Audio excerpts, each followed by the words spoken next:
The town of Red Hollow sat upon the earth like a scab on a healing wound. A cluster of weather-beaten timber and adobe huddled against the vast, terrifying openness of the territory. It was not a place that welcomed strangers, nor was it a place that forgave those who already lived there. To the north, the distant blue mountains rose up like the jagged teeth of a saw, promising a coolness that never seemed to reach the valley floor. To the south and west stretched the endless plains, a sea of sagebrush and cracked earth that seemed to breathe dust instead of air. The sun here was not a benevolent provider, but a tyrant, bleaching the color from the wooden storefronts and the hope from the eyes of the men who tried to tame the land. At the highest point of the town, looking down upon the saloon, the livery, and the scattered homesteads, stood the church. It was a small white building, its paint peeling in long, sunburnt strips, fighting a losing war against the grit that the wind carried in from the Badlands. It was here, every Sunday morning, that the town washed the dust from its spirit, if not its boots. Hannah Price sat at the pump organ in the corner of the sanctuary, her spine as rigid as a fence post. She was a woman of 24 years, though the harsh light of the high plains made her appear older around the eyes. She wore a dress of high-collared gray cotton, plain and serviceable, with her dark hair pulled back so severely that it pulled at her temples. Her fingers, roughened by lye soap and garden work, moved over the yellowed keys of the organ, pressing out the wheezing, mournful notes of a hymn that spoke of rivers and rest. Two things Red Hollow possessed in short supply. The air inside the church was stifling, trapped heat pressing down on the congregation. Hannah could smell the mixture of stale sweat, lavender water, and the damp wool of Sunday suits. She kept her eyes fixed on the sheet music, but her mind was a traitor. Reverend Thomas stood at the pulpit, a man with a face like a dried apple and a voice that boomed with the certainty of judgment. He wiped his brow with a handkerchief and leaned forward, gripping the wood until his knuckles turned white. "And I say to you," the Reverend thundered, his eyes sweeping over the farmers and ranchers, "that the heart is deceitful above all things and desperately wicked. Who can know it? The Lord knows it. He sees the rot before the fruit even falls from the branch. He sees the secret glances. He sees the hunger that you hide behind your prayers." Hannah felt a cold flush rise on the back of her neck. She did not look up. She pressed the foot pedals of the organ, forcing air into the bellows, drowning out the pounding of her own heart. The Reverend spoke of sin and temptation as if they were wolves circling the flock, but Hannah knew they were not wolves. They were quieter than that. Temptation was not a beast. It was a memory. It was a phantom sensation on her skin, a remembrance of a warmth she had not felt in years, perhaps never truly felt at all, but only imagined in the deep, treacherous hours of the night. She remembered a kindness, a strength that did not bruise, and she hated herself for it. "Forgive me," she prayed silently, the words running beneath the music. "Forgive me for wanting what is not mine. Forgive me for being empty when I should be full." In the front pew, her husband, Elias Price, sat with his Bible open on his knee. He did not fidget. He did not fan himself against the heat. He was a statue of piety, a man of 50 with a beard the color of iron filings and eyes that missed nothing. Elias was a deacon, a pillar of the community, the owner of the largest ranch in the valley. To the town, he was a provider, a man of God who had taken a penniless orphan girl and made her a respectable woman. The service ended with a final, wavering chord. Hannah closed the organ cover and folded her hands in her lap, waiting. She always waited. Elias stood up, shook hands with the men, nodded to the women, and accepted their praises for his devotion. He moved through the crowd with the heavy, deliberate grace of a bull that knows the pasture belongs to him. "Mrs. Price," the Reverend said, nodding to her as they exited the church into the blinding sunlight. "The music was fine today, though perhaps a little spirited on the final verse. I will try to keep better time." "Reverend," Hannah said, her voice low. "See that you do," Elias said, stepping up beside her. He placed a hand on her elbow. To an observer, it might have looked like a gesture of affection, a husband guiding his wife. But Hannah felt the pressure of his fingers, the digging of his thumb into the tender flesh of her arm, steering her, controlling her pace. "Come along, Hannah. We have wasted enough daylight." The ride back to the ranch was silent. The buckboard rattled over the rutted road, kicking up clouds of red dust that coated their clothes. Elias drove the team of bays with a slack rein, his mood darkening as they left the public eye of the town and entered the private domain of his land. The Price Ranch was sprawling, a testament to Elias's ambition, but it was beginning to show the strain of the dry years. Fences leaned drunkenly in places, and the barn roof sagged. When they arrived at the main house, an austere two-story structure stripped of any paint by the sandstorms, Hannah immediately went to the kitchen. Sunday was the Lord's Day, but Elias expected a hot meal on the table by 1 o'clock, and the Lord did not come down to peel potatoes. They ate in the dining room, the silence between them thick enough to choke on. The only sounds were the scrape of silverware on china and the ticking of the grandfather clock in the hall. "The roast is dry," Elias said. He did not look at her.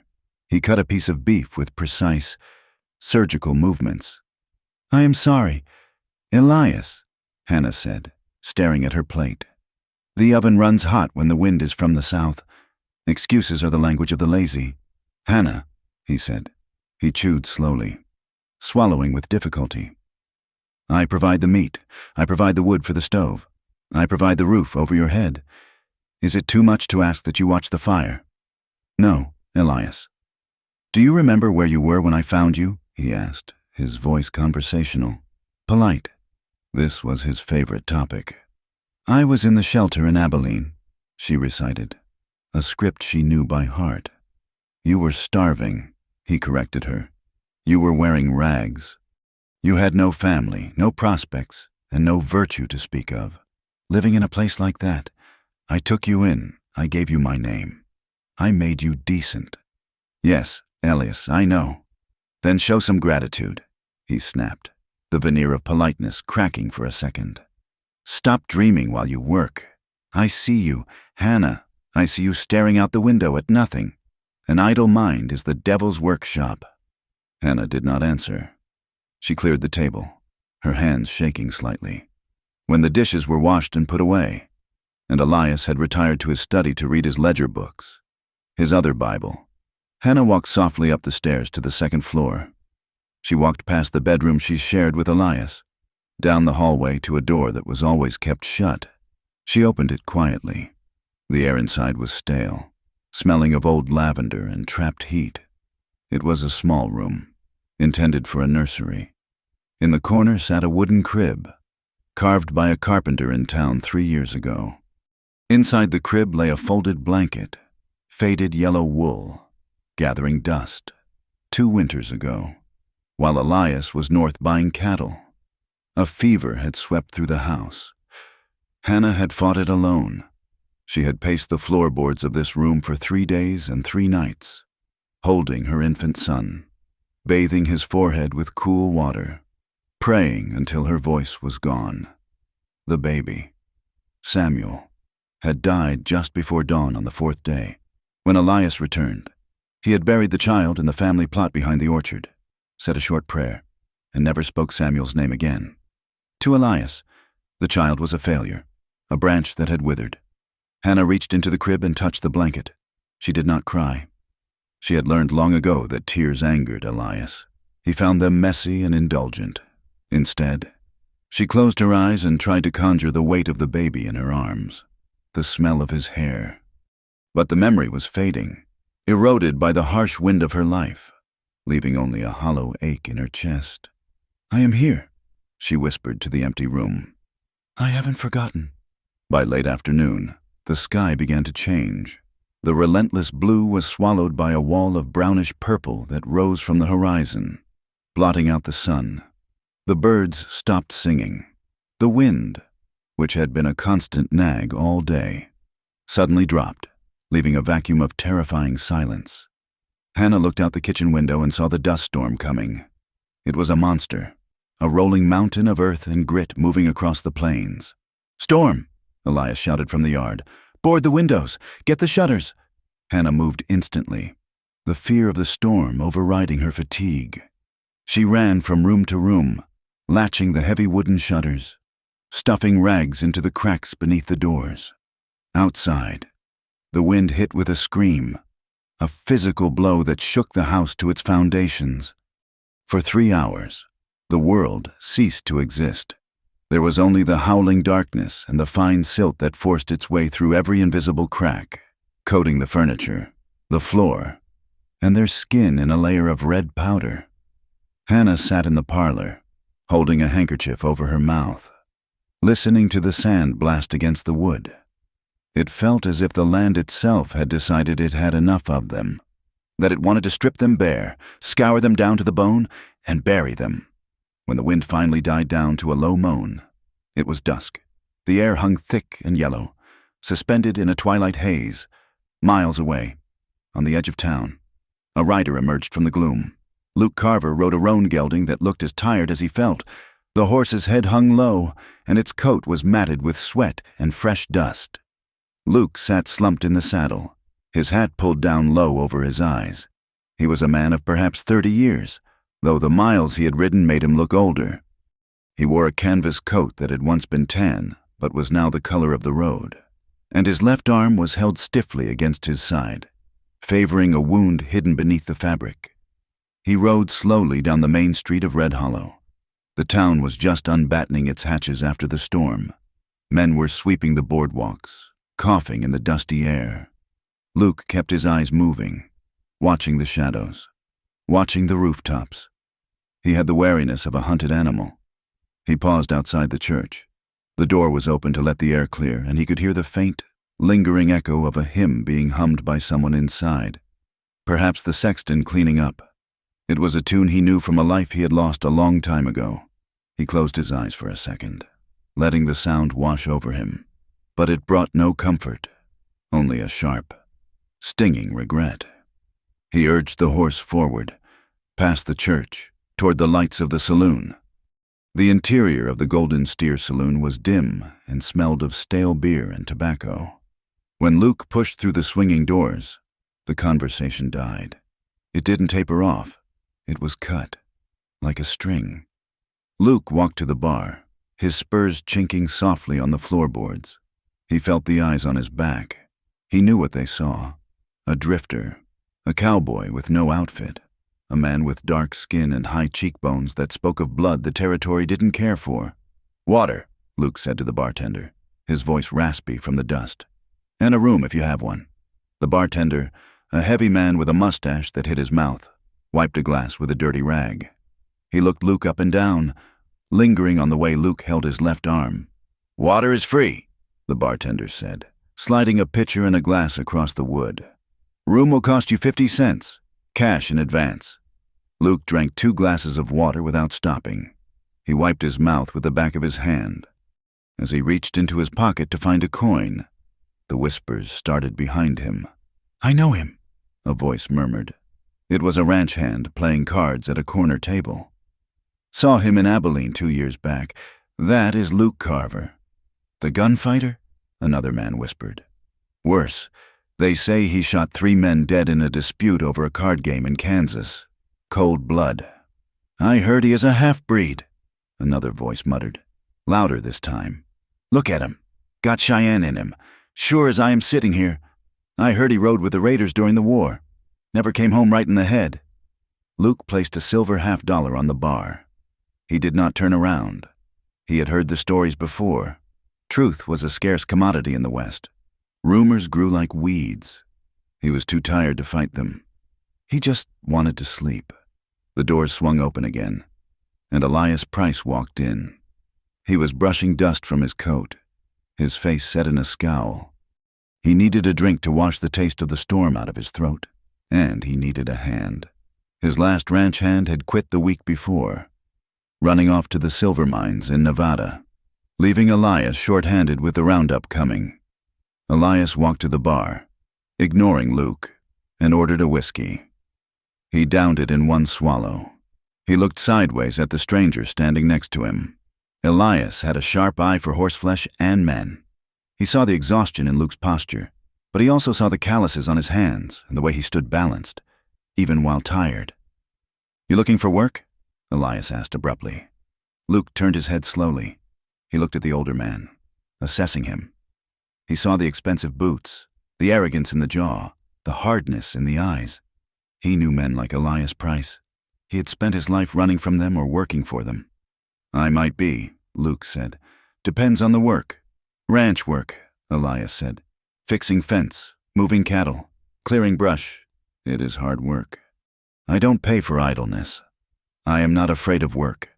$10 a month and found," Elias said. "You sleep in the barn. You eat what the house eats. No drinking on the job. And I don't care about your past, boy, as long as it stays in the past. But if you bring trouble to my door, I will shoot you myself." It was a slave's wage.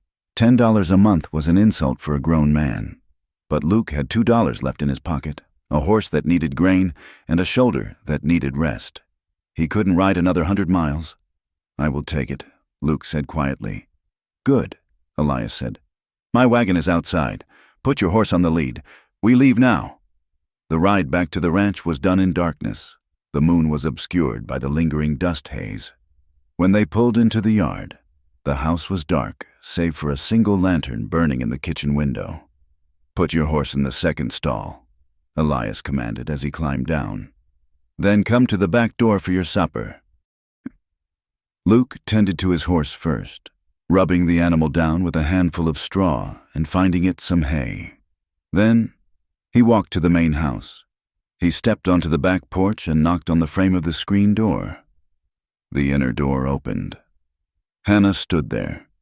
She was holding a kerosene lamp, the light casting deep shadows across her face. She had unpinned her hair for the night, and it fell in a dark, loose braid over her shoulder, softening the severity of her features. She looked at the man standing in the darkness. Luke took off his hat.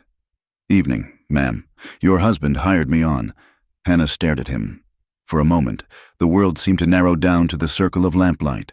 She saw a man who looked like he had walked through hell to get to her doorstep. She saw the white, jagged line of a scar running along his jawline. She saw the dust in the creases of his coat. But mostly, she saw his eyes. They were dark, framed by lashes thick with grit, and they held a tiredness that went beyond the body. It was a gentle, resigned sorrow that mirrored the one she carried in her own chest. Luke looked back at her. He saw a woman who was too young to look so defeated. He saw the stiffness in her shoulders, the wariness in her stance. He saw a bird in a cage that had forgotten how to fly. "I am Hannah Price," she said, her voice steady but soft. "Luke Carver, ma'am. My husband is in the study," she said. "I have a plate for you." She handed him a tin plate covered with a cloth and a tin cup of coffee. Their fingers did not touch, but the space between their hands felt charged, electric. "Thank you," Luke said. He nodded once, put his hat back on, and turned away, walking back toward the black mouth of the barn. Hannah watched him go. She stood in the doorway until the darkness swallowed him up. Then she locked the door, her heart beating a strange, frantic rhythm against her ribs. That night, the wind picked up again, whistling through the eaves of the house. Hannah lay in the large feather bed next to Elias. He was asleep, snoring heavily, his back turned to her. He radiated heat, a suffocating, heavy warmth that made her feel trapped. She stared up at the cracked plaster of the ceiling, illuminated by a sliver of moonlight. She listened to the wind. She thought of the man in the barn. She imagined him lying on the straw tick, alone in the cold, nursing his wound. She wondered if he was listening to the wind too. A strange pull tugged at her, a curiosity mixed with a profound, aching sympathy. It terrified her. She was a married woman. She was a deacon's wife. She squeezed her eyes shut and clasped her hands together under the quilt. "Lord," she prayed, her lips moving silently in the dark, "take this thought from me. Guard my heart. Keep me righteous." But even as she prayed, she could not stop imagining the tired gentleness in the stranger's eyes. And for the first time in 2 years, the darkness of the room did not feel quite so empty. The morning sun had not yet crested the eastern ridge when Hannah Price stepped out onto the back porch, the wooden boards groaning softly under her boots. The air was sharp and cold, carrying the scent of damp sage and the lingering metallic taste of the dust that had settled overnight. In her hands, she held a tin pot of coffee, wrapped in a thick rag to save her fingers from the heat, and a single tin cup hooked on her thumb. Inside the house, Elias was already awake, sitting at the head of the long dining table, trimming the wick of the oil lamp. He had not looked up when he gave the order. "Take the man some coffee. Hannah, I want him working by the time the light hits the fence line. Laziness breeds in the dark."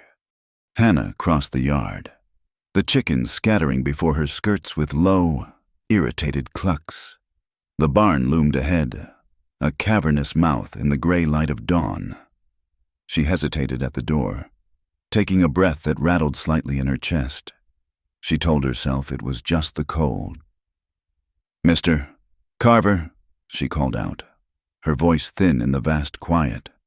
There was a rustle of straw, the sound of boots hitting the earth, and then Luke Carver emerged from the shadows of the stalls.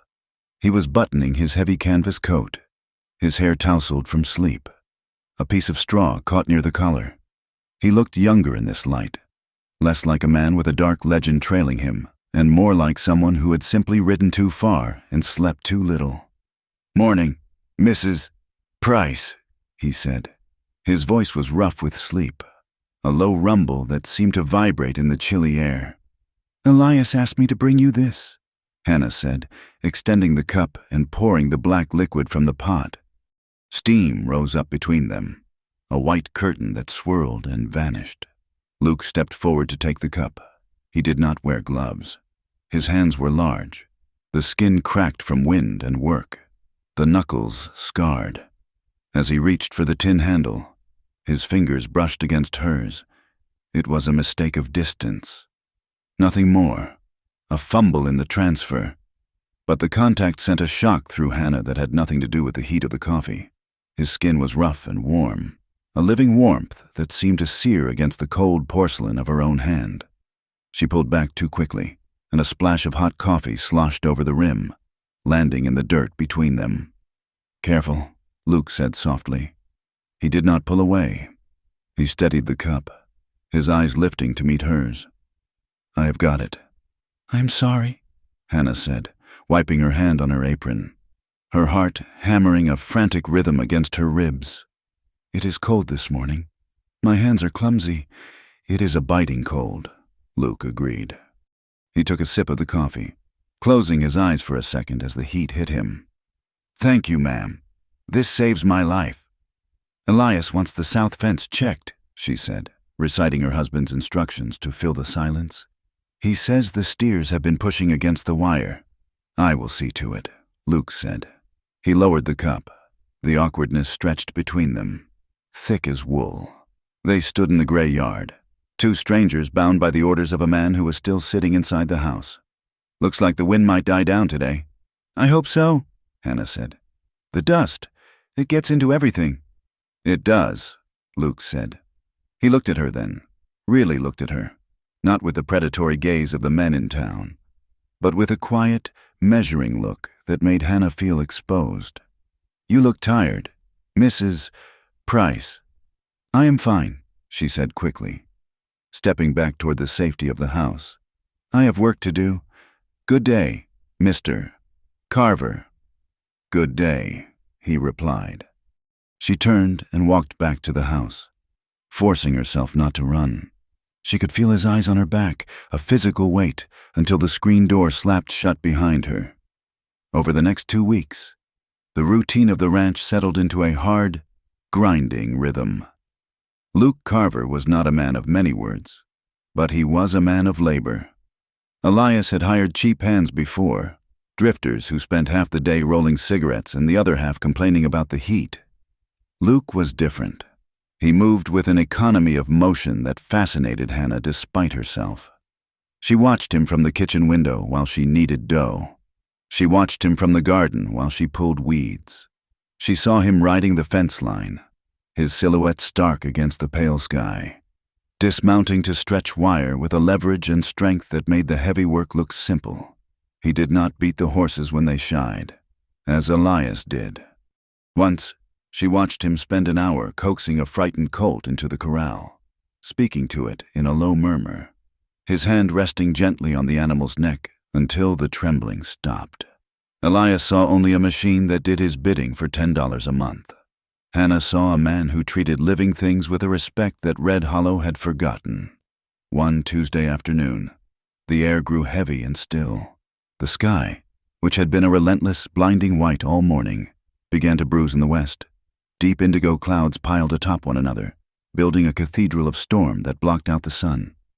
Hannah was 2 miles from the house, near the dry creek bed, gathering sage and wild onions. Elias had complained the stew was flavorless, and she was determined to find something green in this parched land to appease him.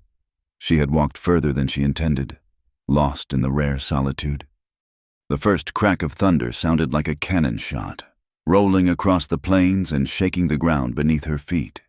Hannah looked up, startled. The blue mountains had vanished. A curtain of gray rain was sweeping across the valley floor, moving faster than a horse at full gallop. She gathered her skirts and turned toward the ranch house, but she saw the rider cutting across the pasture toward her before she had taken 10 steps. It was Luke. He was riding hard, leaning low over the neck of the roan. He pulled the horse up beside her in a spray of gravel. "Mrs. Price," he shouted over the rising wind. "You need to seek cover. It is coming down hard." "I can make it back to the house," she yelled back, clutching her basket. "You will not beat it." Luke pointed to the sky. Lightning forked down, a jagged white scar that struck the earth less than a mile away. The thunder that followed was instantaneous and deafening. "Get up!" He kicked his left stirrup free and extended his hand. Hannah did not argue. She took his hand, that rough, warm grip, and he swung her up behind him. She wrapped her arms around his waist, pressing her face against the canvas of his coat as the horse lunged forward. They did not head for the house. Luke turned the horse toward a cluster of limestone rocks that jutted out of the creek bank. As they rode, the heavens opened. It was not just rain, it was a deluge. Freezing water hammered down, soaking through Hannah's dress in seconds. Then came the hail, stones the size of robin's eggs bouncing off the ground and stinging their skin. Luke slid off the horse and pulled Hannah down. He dragged her under a deep overhang in the limestone, a shallow cave carved by centuries of water. He slapped the horse on the rump, sending it trotting toward the shelter of a scrub oak thicket, then ducked under the rock ledge beside her. The space was cramped, barely high enough to stand in and narrow as a coffin. Hannah pressed her back against the cold stone, shivering violently. Her dress was plastered to her skin, and her teeth chattered so hard her jaw ached. The lightning flashed again, illuminating the terror in her eyes. She hated storms. She hated the noise, the violence, the way it made her feel small and helpless. Luke saw her shaking. Without a word, he unbuttoned his heavy canvas coat and shrugged it off. "No," Hannah stammered. "You will freeze. I am used to the cold," he said. He stepped in close to her. There was nowhere else to go. He draped the heavy coat around her shoulders, pulling it tight. The coat was warm from his body, and it smelled of tobacco, horse sweat, and rain. "It is still not enough," he muttered, seeing that she was still trembling uncontrollably. He hesitated for a heartbeat, his jaw tightening. Then he moved. He put his arms around her, over the coat, and pulled her against him. Hannah gasped, her hands coming up to rest flat against his chest. "Mr. Carver."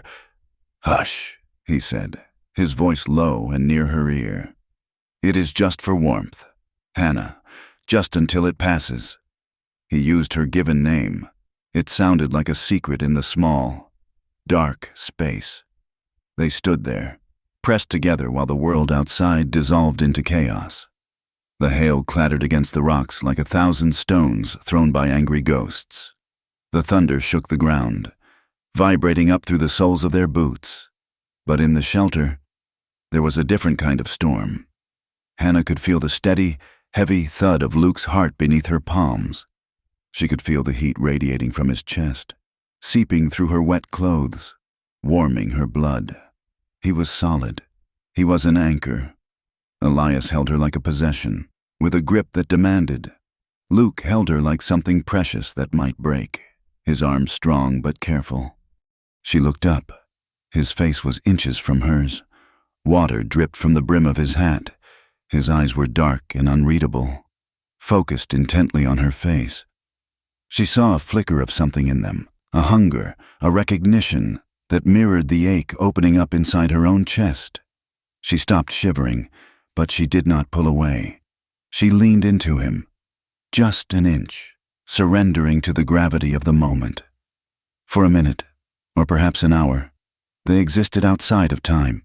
There was no Elias, there was no church, there was no red hollow. There was only the smell of rain and the man holding her safe against the dark. The storm died as quickly as it had been born. The hail turned to a soft rain, then a drizzle, and then the sun broke through the clouds, bathing the wet world in a sudden, brilliant gold. Luke stepped back immediately. His hands fell to his sides as if he had been burned. Hannah fumbled with the coat, slipping it off her shoulders. Her face was burning hot. "The rain has stopped." "Yes," Luke said. He took the coat, not looking at her. He busied himself with shaking the water from it. "I will go catch the horse." "I have to get back," Hannah whispered. "Elias, if he sees I am gone." "I will ride you to the ridge," Luke said, his voice flat, professional again. "You can walk the last half mile. It will look better if you walk in alone." He understood. The shame of it washed over Hannah, cold and sharp. They were already conspiring. They were already hiding. Luke walked out into the sunlight to whistle for the roan. He paused and looked back at her. His jaw was set hard, a muscle twitching in his cheek. He looked like a man who had just looked over the edge of a cliff and stepped back just in time. Sunday morning arrived with a sky so blue it hurt the eyes. The bell of the white church on the hill clanged out, calling the sinners and the saved alike. Hannah knelt on the hard wooden kneeler, her head bowed. The organ music had faded, and the silence of the congregation pressed against her back. She squeezed her eyes shut, trying to picture the cross, the throne of God, anything holy. But all she could see was the gray rock of the overhang. All she could feel was the phantom weight of a canvas coat and the steady rhythm of a man's heart under her hand. "Forgive me, Lord," she prayed, her fingers twisting together. "I am a wicked woman. My thoughts are not my own. Wash me clean, make me a dutiful wife, make me forget." But she did not want to forget. That was the sin of it. She wanted to remember. She wanted to go back to the storm. "And I warn you, brothers and sisters," Reverend Thomas's voice cut through her prayer. He was pacing the pulpit today, his face flushed. "The devil does not always come with fire and horns. Sometimes he comes with a whisper. Sometimes he comes in the guise of a stranger." Hannah flinched. She kept her head down, staring at the floorboards. "Adulterous hearts," the Reverend shouted, slamming his hand on the Bible. "The Lord sees the lust that burns in the secret places. He sees the women who look away from their husbands. He sees the wild men who blow into our towns like tumbleweeds, with no roots, no law, bringing chaos to the righteous." Hannah felt the blood drain from her face. She felt as though the Reverend were pointing a finger directly at her forehead. She dared not look up. She could feel Elias sitting beside her, stiff and righteous. Did he know? Did the Reverend know? Had someone seen them on the ridge? After the service, the congregation spilled out onto the church lawn. The air was buzzing with the usual Sunday chatter, crop prices, the weather, the upcoming county social. But today, the tone felt sharper. Hannah stood by the wagon, waiting for Elias to finish speaking with the town banker. "Mrs. Price," a voice said. Hannah turned. It was Mrs. Gable, the widow who ran the dry goods store. She had a face like a dried peach and eyes that were always narrowing. "Good morning, Mrs. Gable," Hannah said. "Saw you got caught in that blow on Tuesday," the widow said, adjusting her bonnet. "Mr. Henderson said he saw you coming down from the ridge. said the new hand. That Carver fellow was with you. Hannah's stomach dropped. Mr. Carver was checking the herd. He gave me a ride to the path. The storm was very bad. Yes, Mrs., Gable said, her lips pursing. A cowboy with no roots is a dangerous thing, Mrs. Price, and a woman alone on the ridge. Well, people talk. You know how this town is. I was gathering sage for my husband's supper, Hannah said, her voice trembling slightly. Of course you were. Dear Mrs., Gable said, patting Hannah's arm with a gloved hand. It was not a comforting touch. Just be careful. A woman's reputation is like a china cup. Once it is cracked, it is never quite the same. Elias walked up then, cutting the conversation short. He looked from the widow to his wife, his eyes narrowing. What was that about? Elias asked as they climbed into the wagon. Nothing, Elias, Hannah said. Just pleasantries. Mrs. Gable does not deal in pleasantries, Elias said coldly. He snapped the reins, and the horses jerked forward. She deals in news. What news were you making? Hannah. None, she whispered. The poison of suspicion, once planted, grew fast in the dry soil of Elias's mind. Over the next week, the house became a prison. Elias began to find fault with everything. The floor was not swept clean enough. The shirts were not starched stiff enough. He checked the ledger books 3 times a night, questioning Hannah about every penny spent at the mercantile. Sugar is up 2 cents, he said one evening, slamming the book closed. You are careless, Hannah. You throw money away as if we were royalty. Do you think I am made of gold? I only bought what we needed. Elias. You bought a ribbon, he accused, pointing a finger at her. I saw it on the bill. 5 cents for a blue ribbon. Vanity, pure vanity. It was for my Sunday dress. The collar was fraying. Fix it with thread, then, he shouted. He stood up and crossed the room, towering over her. You are ungrateful. You forget where you came from. You forget who put clothes on your back when you had nothing but rags. I never forget, Hannah said, looking down. You stay on the ranch, he ordered. No more walks to the ridge. No more trips to town unless I am with you. If you need something, you tell me. I will not have my wife wandering the plains like a stray dog, giving people reasons to wag their tongues. He grabbed her wrist then, his fingers digging into the soft flesh, twisting hard. Do you hear me? Hannah? I hear you. Elias, she gasped, tears springing to her eyes from the pain. I am the head of this house, he hissed, his face close to hers. And you will bow. He released her with a shove. Hannah stumbled back against the sideboard, clutching her wrist. A dark bruise was already beginning to bloom beneath the skin.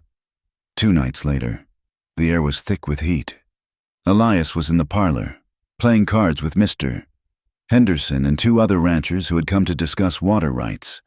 Cigar smoke drifted under the door, choking the hallway. Hannah, Elias shouted from the parlor. Take supper to the hand. I don't want him coming to the house tonight. We are discussing business. Hannah filled a plate with beans and cornbread. She wrapped it in a cloth and lit a lantern. She walked out into the night, grateful for the excuse to leave the house, to escape the sound of Elias's laughter and the smell of his cigars. The barn was quiet, smelling of sweet hay and horses. Luke was sitting on an overturned crate near the tack room, mending a bridle by the light of his own lantern. He looked up when she entered. Supper, Hannah said softly, setting the plate down on the barrel. Luke stood up. He took off his hat. Thank you, ma'am. He stepped into the circle of light. He looked at her, searching her face as he always did now. He saw the tension around her mouth, the way she held her left arm close to her body. Is he treating you right? Luke asked. The question hung in the air, heavy and dangerous. He is my husband, Hannah said automatically. That is not what I asked. Hannah reached out to adjust the wick of her lantern, her hands shaking. As she moved, her sleeve slipped up slightly, revealing the ugly purple bruise that circled her wrist like a manacle. Luke's hand shot out. He caught her hand, gently, so gently, and pulled it toward the light. Hannah froze. She tried to pull back, but he held her fast. Luke stared at the bruise. His face went hard, a mask of cold fury. His thumb brushed over the dark mark, light as a feather, a touch that was both an examination and a caress. "He did this," Luke said. It was not a question. I was clumsy." Hannah lied, her voice breaking. "I fell." "You did not fall," Luke said. He looked up, his eyes locking onto hers. The anger in them was terrifying, but beneath it was a tenderness that shattered her defense. "Hannah, you do not have to live like this." He was still holding her hand. His thumb stroked the inside of her wrist, right over her pulse, which was beating like a trapped bird. The touch was electric. It was the same heat she had felt in the storm, but now it was deliberate. He was offering her his strength. He was offering her a way out of the cold. For a moment, Hannah stopped breathing. She felt safe. She felt seen. For the first time in her life, a man was touching her not to take, but to heal. Then the terror crashed in. This was sin. This was the adultery the preacher screamed about.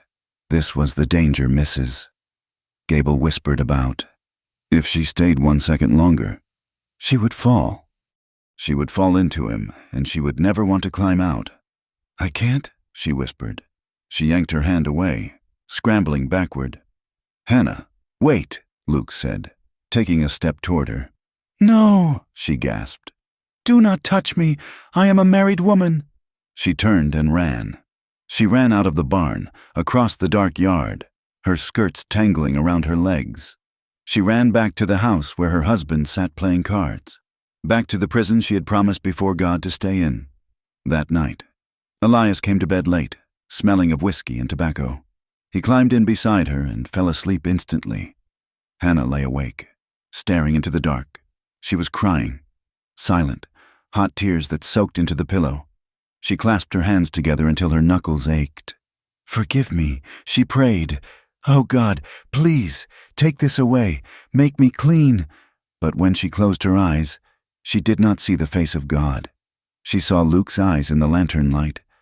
She felt the ghost of his thumb on her wrist, a brand of fire that burned hotter than her shame. She prayed for forgiveness, but every beat of her heart was a betrayal, crying out for the cowboy in the barn. The rain did not come. For 3 weeks, the sky remained a relentless, expansive sheet of pale blue iron, hammered flat by a sun that seemed to have forgotten the concept of mercy. The clouds that occasionally drifted over the jagged spine of the mountains were high and thin, teasing the valley with the promise of moisture before disintegrating into nothingness. The earth of Red Hollow, already parched, began to crack open like a dry lip. The grass turned the color of old straw, snapping underfoot, and the dust became a living thing. It rose in stifling plumes with every step of a horse, every roll of a wagon wheel, coating the insides of mouths and the linings of lungs with a gritty, metallic taste. The water in the Price well dropped by 2 feet, then 3. The bucket came up scraping mud, bringing with it a smell of ancient, wet earth that had not seen the light of day since the beginning of the world. Tension in the town pulled tight as a fiddle string. Men stood on their porches, squinting at the horizon, chewing on tobacco and worry. Cattle began to grow thin, their ribs pressing against their hides like the staves of a barrel. Every day that passed without rain was a coin removed from a dwindling purse, and the fear of ruin made men sharp and women silent. On the Price Ranch, the work doubled, and the burden of it fell squarely on the shoulders of Luke Carver. Elias Price was a man who believed that hardship was a test from the Almighty, a test that could be passed through the labor of others. He sat in the shade of the porch, fanning himself with a ledger, barking orders while Luke worked under the anvil of the sun. Luke rode farther out each day, searching for pockets of grazing land that had not yet been scorched. He spent hours hauling water from a distant creek that was slowly turning into a series of muddy puddles. The thirsty cattle, driven by instinct and desperation, pushed against the barbed wire fences, tearing posts from the dry ground in their search for water. Luke mended them, his hands bleeding from the barbs, his shirt stained dark with sweat that dried into white salt rings within minutes. Hannah could not sit inside the stifling house and watch him break. Against Elias's sharp objections, she began to carry water out to the fields. "It is not work for a woman," Elias had grumbled, stirring his coffee. "You will swoon, and I will have to nurse you." "I will not swoon, Elias," she had replied, her voice quiet but firm. "And the men need water." She walked the mile to the south pasture, carrying a heavy tin pail. She watched Luke working on a section of fence, wrestling a cedar post into the rock-hard earth. He stopped when he saw her, wiping his forehead with his forearm. "You should not be out here, ma'am," he said, his voice raspy. "It is 100 degrees in the shade, and there is no shade." "You are drinking," Hannah said, pouring a ladle of water into a cup. And that is the end of the discussion. He drank, his throat working as he swallowed the tepid water. He looked at her over the rim of the cup, his eyes red-rimmed from the dust, but filled with a gratitude that made her knees feel weak. They stood there for a moment in the shimmering heat, surrounded by the smell of sage and hot wire, united by the simple, brutal reality of survival. One Thursday, Elias rode into town to negotiate with the banker about a loan for feed. The ranch was silent, save for the dry rustle of the wind. Just past noon, Luke rode into the yard, his horse lathered. He did not dismount. He looked toward the house, and when Hannah stepped out onto the porch, he spoke quickly. "There is a calf down in the horrors," he said, referring to a patch of rough, scrub-choked land 3 miles to the west. "It is stuck in a dry wash. The mother is distressed. I need an extra pair of hands to get it out." "I will come," Hannah said instantly. She grabbed her bonnet and a canteen. She did not bother to saddle her mare. She climbed up behind Luke on the roan, as she had done during the storm. This time, there was no rain to excuse the closeness. She held onto his waist, feeling the hard muscles of his back shift as he guided the horse out of the yard. The heat pressing against them was suffocating, a physical weight that made the air shimmer and dance. They rode in silence, the only sound the rhythmic thud of hooves on the baked earth. When they reached the wash, the scene was grim. A young calf had slid down the steep, crumbling bank and was trapped in a tangle of dead mesquite roots at the bottom. The mother cow paced the rim, lowing softly, her tongue lolling out from thirst. Luke slid down the bank, his boots kicking up clouds of dust. "Stay up there, Hannah," he called. "I will try to lift him." But the calf was heavy, a dead weight of exhaustion and fear. Luke struggled to free its legs from the roots, grunting with exertion. He slipped in the loose shale, going down on one knee.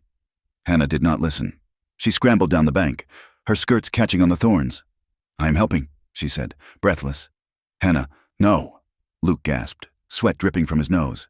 "Grab the head," she ordered, taking hold of the calf's hindquarters. "On 3, 1, 2, 3. Together, they heaved. The calf bleated and thrashed. The heat in the bottom of the wash was intense, reflected off the white rocks like an oven. Hannah pushed with everything she had, her boots sliding in the dirt. They managed to wrestle the animal free of the roots and push it up the slope, where it scrambled over the rim to its mother. But as the calf cleared the edge, the world suddenly tilted for Hannah. Black spots danced in her vision. The roar of the blood in her ears drowned out the lowing of the cow. The heat seemed to reach inside her chest and squeeze her heart. She swayed, her knees buckling. "Hannah!" Luke's voice sounded far away. She felt strong arms catch her before she hit the ground. The rough texture of his shirt scraped against her cheek. She was being lifted, carried. She came back to herself sitting in the shade of a twisted juniper tree, a wet handkerchief being pressed to her forehead. Luke was kneeling in front of her, his face pale beneath his tan, his eyes wide with fear. "Breathe," he commanded gently. "Drink this." He held the canteen to her lips. Hannah coughed as the water hit her throat, but she drank. The coolness spread through her chest, clearing the fog. She looked at Luke. He was close, So close she could see the flecks of gold in his dark eyes and the small scar that cut through his eyebrow. "I am sorry," she whispered, shame washing over her. "I am weak." "You are not weak," Luke said fiercely. He capped the canteen but did not move away. "You just wrestled a steer in the middle of hell. Hannah, most men I know would have stayed on the porch." "I felt," Hannah started, then stopped. She leaned her head back against the rough bark of the tree. The silence of the plains stretched out around them, vast and indifferent. "I felt like I was drowning." "It is the heat," Luke said. "No," Hannah said. The word fell out of her mouth before she could stop it.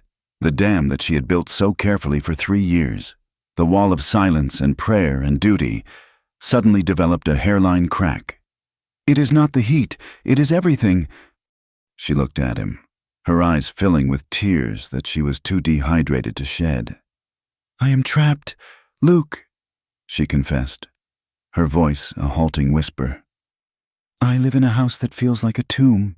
Elias, he took me in when I was starving, and I owe him my life, but he makes sure I pay for it every day. He looks at me and sees a ledger entry. He sees a possession." Luke went still. He listened with an intensity that pulled the words out of her. "I had a son," she said, her voice breaking. "Samuel.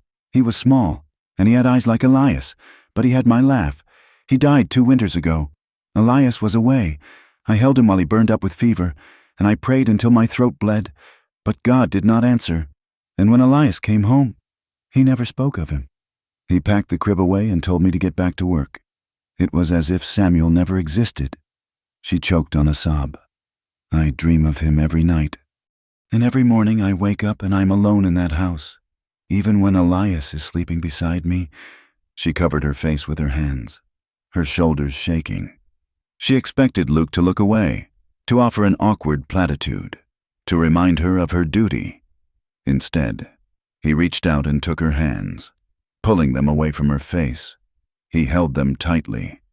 "My mother was Cheyenne," Luke said. His voice was low, a rumble in the quiet air. "My father was a white trapper. They loved each other, but love does not stop a bullet." Hannah looked at him, stunned into silence by the sudden revelation. "Men like Elias," Luke continued, his gaze drifting to the horizon. "They came with papers and laws that said the land belonged to them. They said my mother's people were savages. They said my father was a traitor for loving her. They burned our cabin when I was 16. I watched them do it. Luke, I had a sister," he said. "Little Star. She was 12. One of the men. He tried to take her. I shot him. I shot 3 of them. I did not do it for money or for cards. Like the stories say, I did it because they were hurting her. But she died anyway. The smoke. She never made it out of the cabin." He looked back at Hannah. His eyes were open wounds, exposing a pain that mirrored her own. "I ran," he said. "I have been running for 10 years. They call me a killer. They say I have blood on my hands. And I do. But I would spill it again to save her. I have never had justice. Hannah, I have only had the road." The space between them seemed to collapse. The shared grief was a physical thing, a tether binding them together in the dust. Hannah looked at this man, this dangerous drifter, and saw a soul that had been broken and put back together with scar tissue, just like hers. "We are both ghosts," Hannah whispered, "wandering in the desert." "Maybe," Luke said. His gaze dropped to her lips, then back to her eyes. The air around them crackled, hotter than the sun. It was an impulse born of sorrow, of a desperate need to feel something other than pain. Hannah leaned forward. Luke hesitated for a fraction of a second, a war fought and lost in a heartbeat. And then he met her. He did not grab her. He cupped her face with his rough hands, his touch reverent. When their lips met, it was not the chaste peck of a husband, nor was it the brutal taking of a master. It was a collision of grief. It was salt and dust and longing. Hannah made a small sound in her throat, clutching the front of his shirt, pouring years of loneliness into the kiss. Luke groaned low in his chest, his arms coming around her, holding her as if she were the only solid thing in a dissolving world. The wind whipped the sagebrush around them, but they did not feel it. For a moment, there was only the desperate pressure of their mouths and the frantic beating of their hearts. Then reality crashed back in. Hannah pulled away, gasping. She scrambled back against the tree, her hand covering her mouth. Her eyes were wide with horror. "I can't," she whispered. "I can't. I am married. It is a sin." Luke stayed where he was, breathing hard. He did not try to reach for her again. He wiped his mouth with the back of his hand, his expression tortured. "I know," he said roughly. "I am sorry," Hannah said, tears finally spilling over. "I am so sorry." Luke looked at her, his jaw set. "Do not apologize for feeling, Hannah, but listen to me." He leaned forward, his voice fierce. "I will not be another man who takes from you. I will not be a thief in the night. I want you. God help me. I have wanted you since the moment I saw you in that doorway. But I will not touch you again unless you look me in the eye and choose it. Unless you want it more than you fear it." Hannah stared at him, trembling. She could not give him that answer. "Not yet. I have to go back," she whispered. "I will take you back," Luke said. He stood up and offered her his hand to help her rise. This time, when she took it, the contact burned like a brand. Sunday came, wrapping the town in a suffocating blanket of piety. Hannah sat in her usual pew, her hands clasped so tightly her knuckles were white. She did not play the organ that morning. She had claimed a headache. She knelt on the hard wood, tears slipping silently down her face. "Take it away," she prayed, her internal voice a scream. "Take this hunger away. I am a wife. I am a deacon's wife. I am wicked." But her prayers felt hollow. They bounced off the ceiling of the church and fell back to the floor. The door at the back of the church creaked open. Hannah did not turn around, but the hair on the back of her neck stood up. She felt him. It was a physical sensation, a shift in the air pressure. Luke was standing in the back, in the shadows, watching. She felt his gaze like a hand on her skin, warm and heavy. She closed her eyes, and the memory of the kiss under the juniper tree flooded her mind, drowning out the preacher's words. Outside, the town was beginning to turn its teeth toward them. After the service, Hannah stood by the wagon while Elias spoke to the reverend. A group of young women stood near the church steps. Among them was Sarah Miller, a girl of 20 with a sharp chin and a sharper tongue, who had once set her cap for Elias before he chose Hannah. "Did you see her dress?" Sarah whispered, loud enough to be heard. "Dust on the hem, and she looks flushed." "I heard she was out riding with the hired hand again," another girl murmured. "Miles from the ranch. My father says that Cowboy is half savage," Sarah said, her eyes flicking toward Hannah with malicious delight. "Says he has a temper, and you know what they say about women who spend too much time with men like that. They get restless. They forget their place." "Shh," the other girl giggled. "She will hear you." "Let her hear," Sarah said. "Maybe it will shame her into acting like a decent woman." Hannah stood frozen, staring at the ground. The words stung like hornets. Elias walked up to the wagon. He was silent, his face a thundercloud. He had seen the way the men looked at Luke, then at Hannah, then back at him. He climbed into the wagon and snapped the reins without waiting for Hannah to settle herself. That night, the explosion came. They were in the kitchen. Hannah was washing the supper dishes by the light of a single candle. Elias stood by the table, nursing a glass of whiskey. "Look at me," he said. Hannah turned, drying her hands on her apron. "Yes, Elias? What is between you and the mongrel?" The question hung in the air, ugly and naked. "There is nothing," Hannah said, her voice shaking. "He works for you. I help with the chores. That is all." "Liar," Elias spat. He crossed the room in 2 strides. "Do you think I am deaf? Do you think I am blind? The whole town is laughing at me. Laughing at Elias Price because his wife is making eyes at a half-breed killer." "I have done nothing wrong," Hannah cried. "I have only worked. I have tried to save your cattle while you sit in town." "Do not speak to me of work," Elias roared.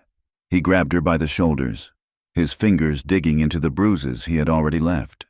You are a vessel of vanity. You are ungodly. I see the way you walk. I see the heat in you. You are itching for sin.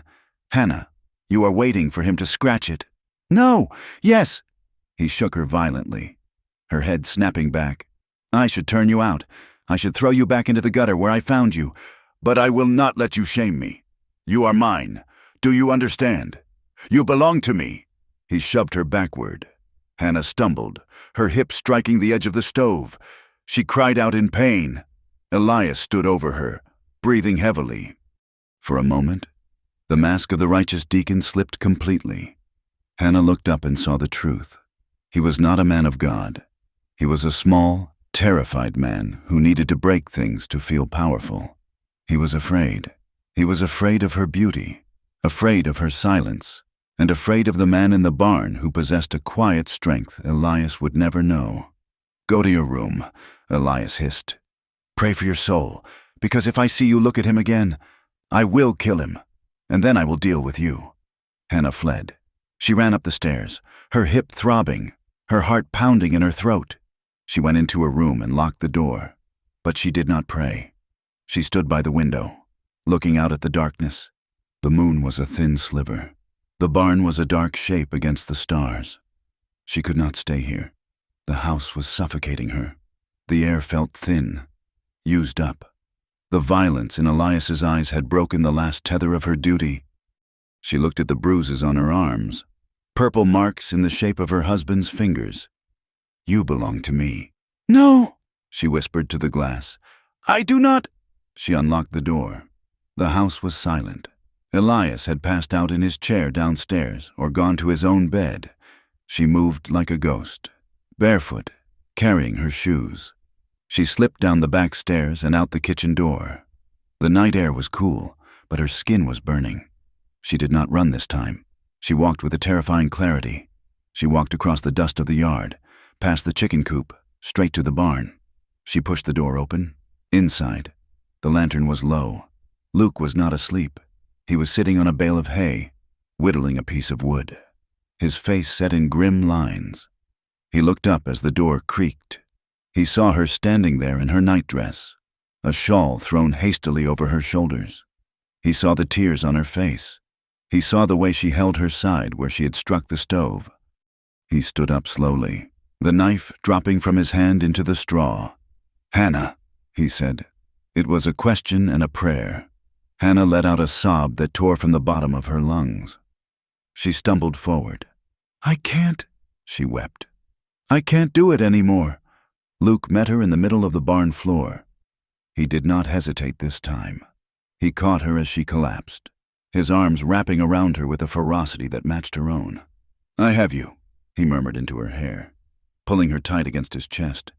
I have you. Hannah clung to him. She buried her face in the rough cotton of his shirt, smelling the hay and the leather and the man. She felt the solid, undeniable reality of him. He was not a dream. He was not a phantom. He hurt you, Luke growled, feeling her flinch when he touched her shoulder. His hands moved over her back, trembling with suppressed rage. It does not matter, Hannah whispered, lifting her face to his. Make it stop. Luke, please, make the loneliness stop. Luke looked down at her. The conflict in his eyes vanished, replaced by a raw, naked honesty. He lifted his hand to cup her jaw, his thumb brushing away a tear. Hannah, he whispered. He kissed her. It was not like the kiss under the tree. That had been an accident. This was a choice. It was deep and slow and terrifyingly real. Hannah opened to him, her hands tangling in his dark hair, pulling him closer, needing to be as close as two people could be. The walls she had built for years, the walls of piety, of fear, of obedience, crumbled into dust. Luke lifted her effortlessly, carrying her into the shadows of the tack room where he had made his bed. He laid her down on the blankets, his body covering hers, shielding her from the world outside. The lantern light flickered, casting long, dancing shadows on the walls as they clung to each other. Two shipwrecked souls finally finding shore. The scene faded into the soft, golden glow of the lantern, leaving only the sound of their breathing and the rustle of straw, marking the moment they crossed a line that could never be uncrossed. From that night on, a pattern was etched into the stone of their lives. Sunday mornings were for God.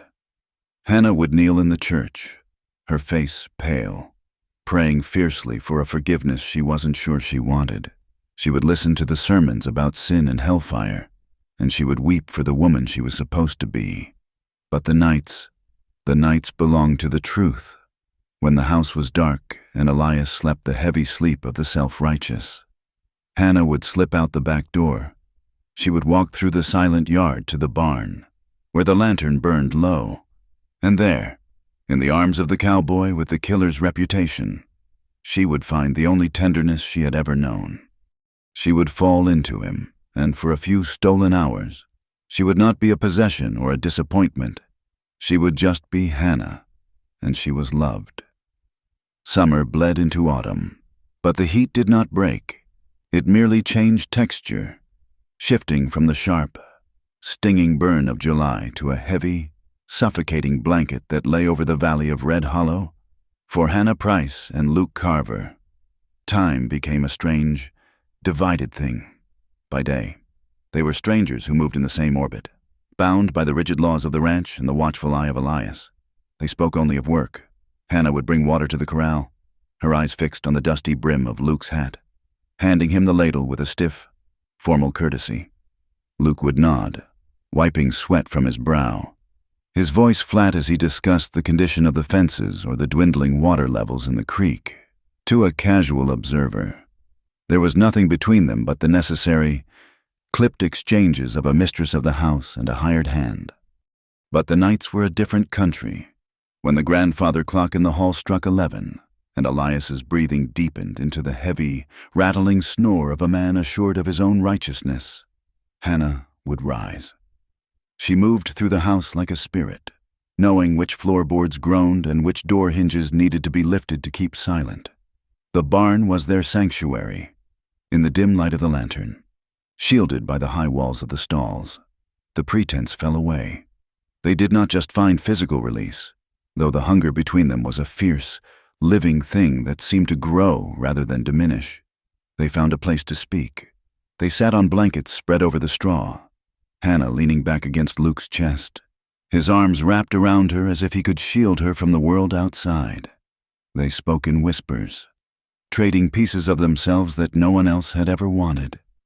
"I used to dream of the ocean," Hannah whispered one night, tracing the line of the scar on Luke's forearm.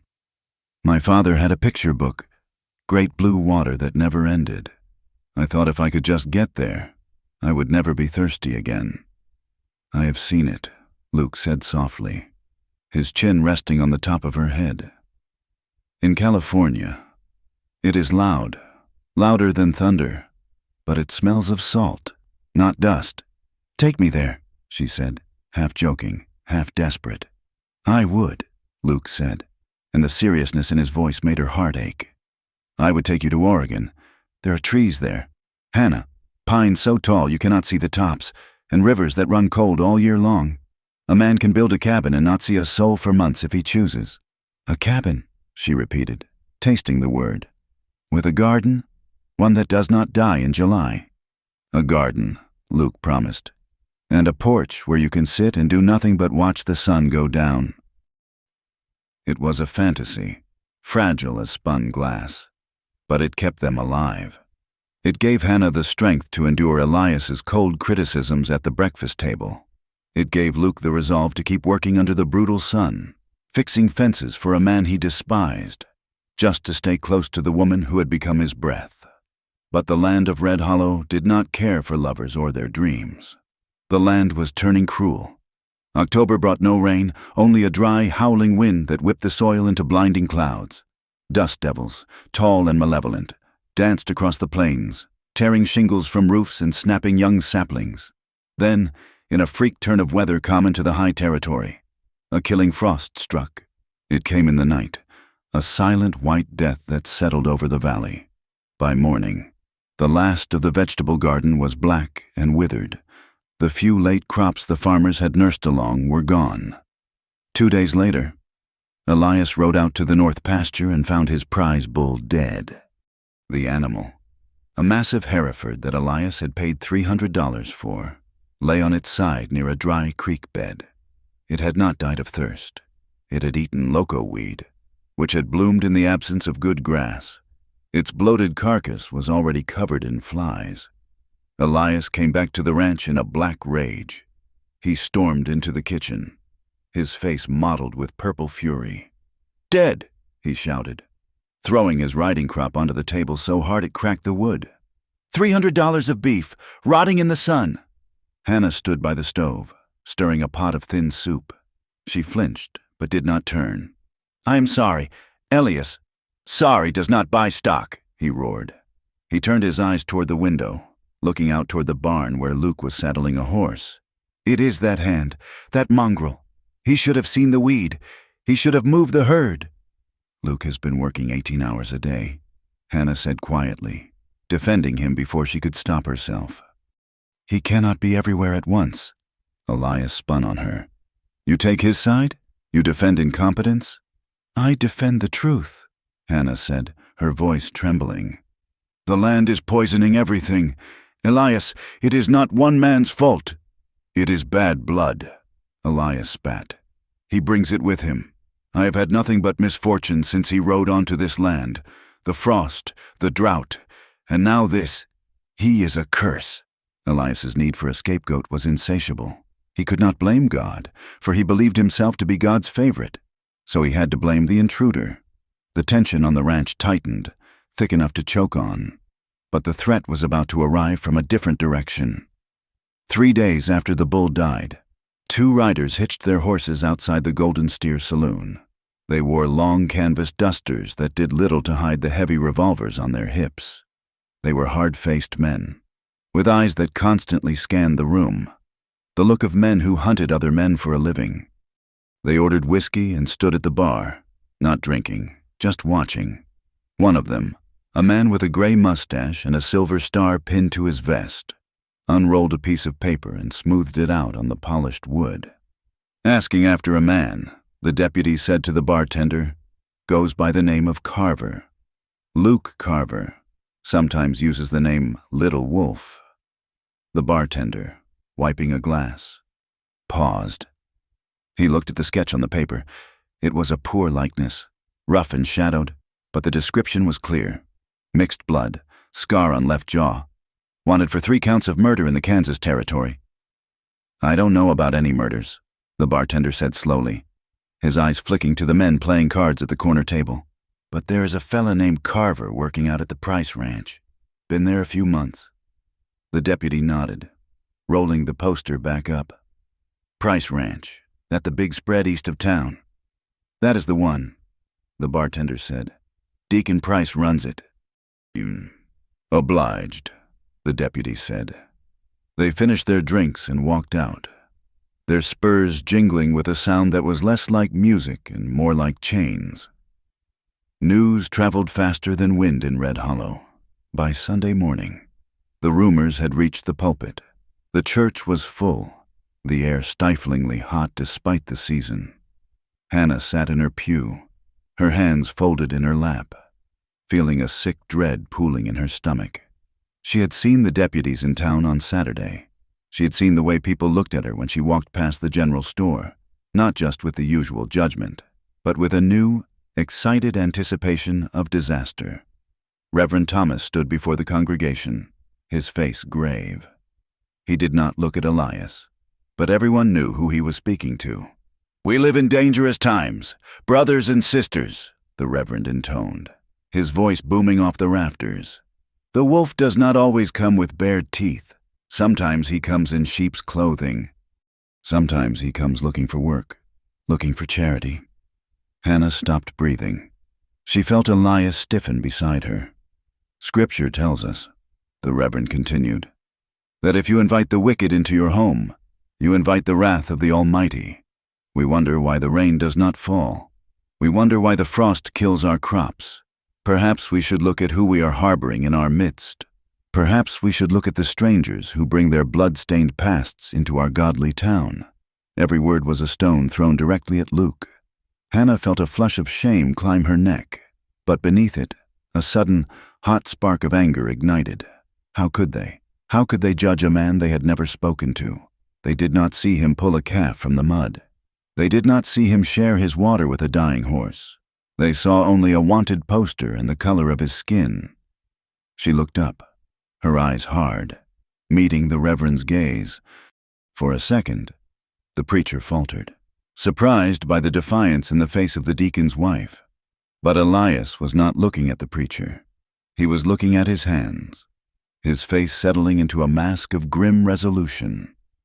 That afternoon, the confrontation came. Elias found Luke near the corral, where Luke was greasing the axles of the wagon.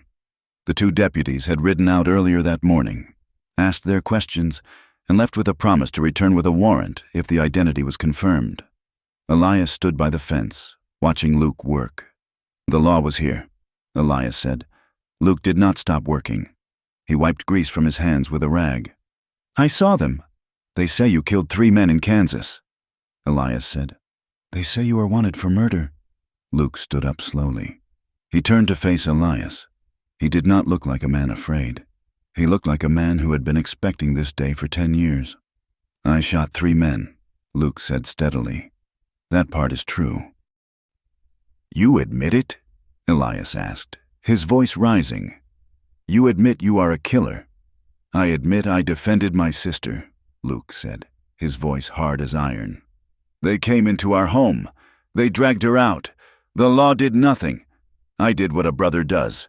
If that makes me a killer, then I am one. The law calls it murder, Elias said, and I will not have a murderer under my roof. I will not have the town saying Elias Price harbors fugitives. I have done your work, Luke said. I have earned my keep. Your work is done, Elias snapped. I want you gone. The roundup finishes this week. You get your pay on Friday, and you ride out. If you are still on my land by sunset on Saturday, I will let the deputies take you. Do you understand? I understand, Luke said. Elias turned and walked away, his stride stiff with self-importance. He did not care about the truth of the shooting. He did not care about Luke's sister. He cared only that the stain on his reputation be removed. Luke watched him go, then looked toward the house. He saw a curtain move in the upstairs window. He knew Hannah was watching. He knew the clock was running out. That night, the air was electric with impending storms, though the sky remained clear. Elias retired early, complaining of a headache. He went to the bedroom, took off his boots, and lay down. Hannah lay beside him, her heart hammering against her ribs like a trapped bird. She waited. She waited for the rhythm of his breathing to change, for the heavy snore that signaled safety. An hour passed, then 2. Elias began to snore. Hannah rose. She put on her wrapper and her slippers. She moved to the door, opened it with agonizing slowness, and slipped into the hall. But Elias was not asleep. The moment the door clicked shut, Elias opened his eyes. They were cold and hard in the darkness. He had suspected for weeks, but suspicion was a ghost. Tonight, he wanted flesh and blood proof. He sat up, pulled on his boots, and took the Colt revolver from the drawer of the bedside table. He walked to the window and watched the small, pale figure of his wife cross the yard toward the barn. Whore, he whispered into the dark. Inside the barn, the air was thick with the scent of dried hay and impending loss.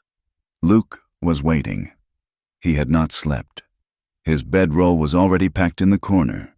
When Hannah entered, she did not run to him. She walked slowly, her face pale in the lantern light. She looked like a woman walking to the gallows. He knows, she whispered. The deputies. Elias told you to leave. I know, Luke said. He stood and came to her. He did not touch her yet. Saturday. You cannot go back to Kansas, Hannah said, her voice rising in panic. They will hang you, Luke. They won't listen to the truth. I won't go back, Luke said. I will head west, to the territories. Take me, Hannah said. It was the first time she had said it aloud. The words hung in the air. terrifying and absolute. Luke looked at her, his eyes full of pain. "Hannah, it is a hard life. No roof, no money, running from the law." "I don't care," she cried, grabbing the lapels of his coat. "I would rather starve with you than die in this house. Look at me, Luke. I am already dead here." He broke then. He pulled her into his arms, crushing her against him. "Hannah, my Hannah." They sank down onto the hay bales. They did not hear the barn door creak open. They did not hear the boots on the straw. They were lost in the desperate, frantic comfort of each other, clinging together as if they could fuse their souls before the world tore them apart. Their faces were close, foreheads resting together, speaking in broken murmurs of love and fear. "Get away from him!" The voice cracked through the air like a whip. Hannah screamed and scrambled back. Luke spun around, putting himself between Hannah and the door. Elias stood there, the lantern from the house held high in one hand, the Colt revolver in the other. His face was twisted into a rictus of hate. "I knew it," Elias hissed, stepping forward. "I smelled the filth on you." "Elias, no," Hannah sobbed, reaching out. "It is not what you think." "Do not lie to me," Elias roared. He lunged forward, grabbing Hannah by the hair and dragging her away from Luke. He struck her across the face with the back of his hand, a blow that sent her sprawling into the straw. "Don't touch her," Luke shouted. He stepped forward, his hands empty but raised. Elias leveled the gun at Luke's chest. The hammer clicked back with a deadly, mechanical sound. "You touched what is mine, boy. Now you pay." "She is not a thing you own," Luke said, his voice low and dangerous. He stared down the barrel of the gun without flinching. "She is a woman you broke. If you want to shoot, shoot, but do not hit her again." "You think I won't kill you?" Elias sneered. "I have the right. A man defending his home? The law will pin a medal on me." "Then do it," Luke said. He took another step. "No!" Hannah screamed. She scrambled up from the straw and threw herself at Elias's arm just as he pulled the trigger. The gun went off. The bullet went wide, slamming into the wood of the stall. But the force of Hannah's impact knocked Elias off balance. He staggered back, his arm flailing. The lantern he was holding swung wildly and smashed against the wooden post. Glass shattered. Oil sprayed out across the dry, brittle hay. In a heartbeat, the flame caught. It whooshed up with a terrifying sound, a wall of orange fire leaping toward the loft. "Fire!" Luke shouted. The fight instantly changed. Elias, panicked by the flames threatening his property, hesitated. Luke did not. He lunged at Elias, wrenched the gun from his hand, and tossed it into the darkness. Then he grabbed Hannah. "Get out!" Luke yelled, pushing her toward the door. "Go!" The heat was already intense, the dry wood of the old barn acting as perfect kindling. Smoke billowed up, thick and black. The horses in the stalls began to scream, kicking at the wood. "The horses!" Luke yelled. He grabbed a blanket and ran back toward the stalls, unlatching the gates, slapping the terrified animals on the flanks to drive them out into the yard. By the time Luke stumbled out into the night air, dragging Hannah with him, the barn was a torch. The flames rose 50 feet into the air, lighting up the valley like a second sun. The gunshot and the fire had acted as a beacon. The deputies, who had been camped just outside of town, came riding hard. Neighbors from the adjacent ranch, seeing the glow, were already galloping down the road.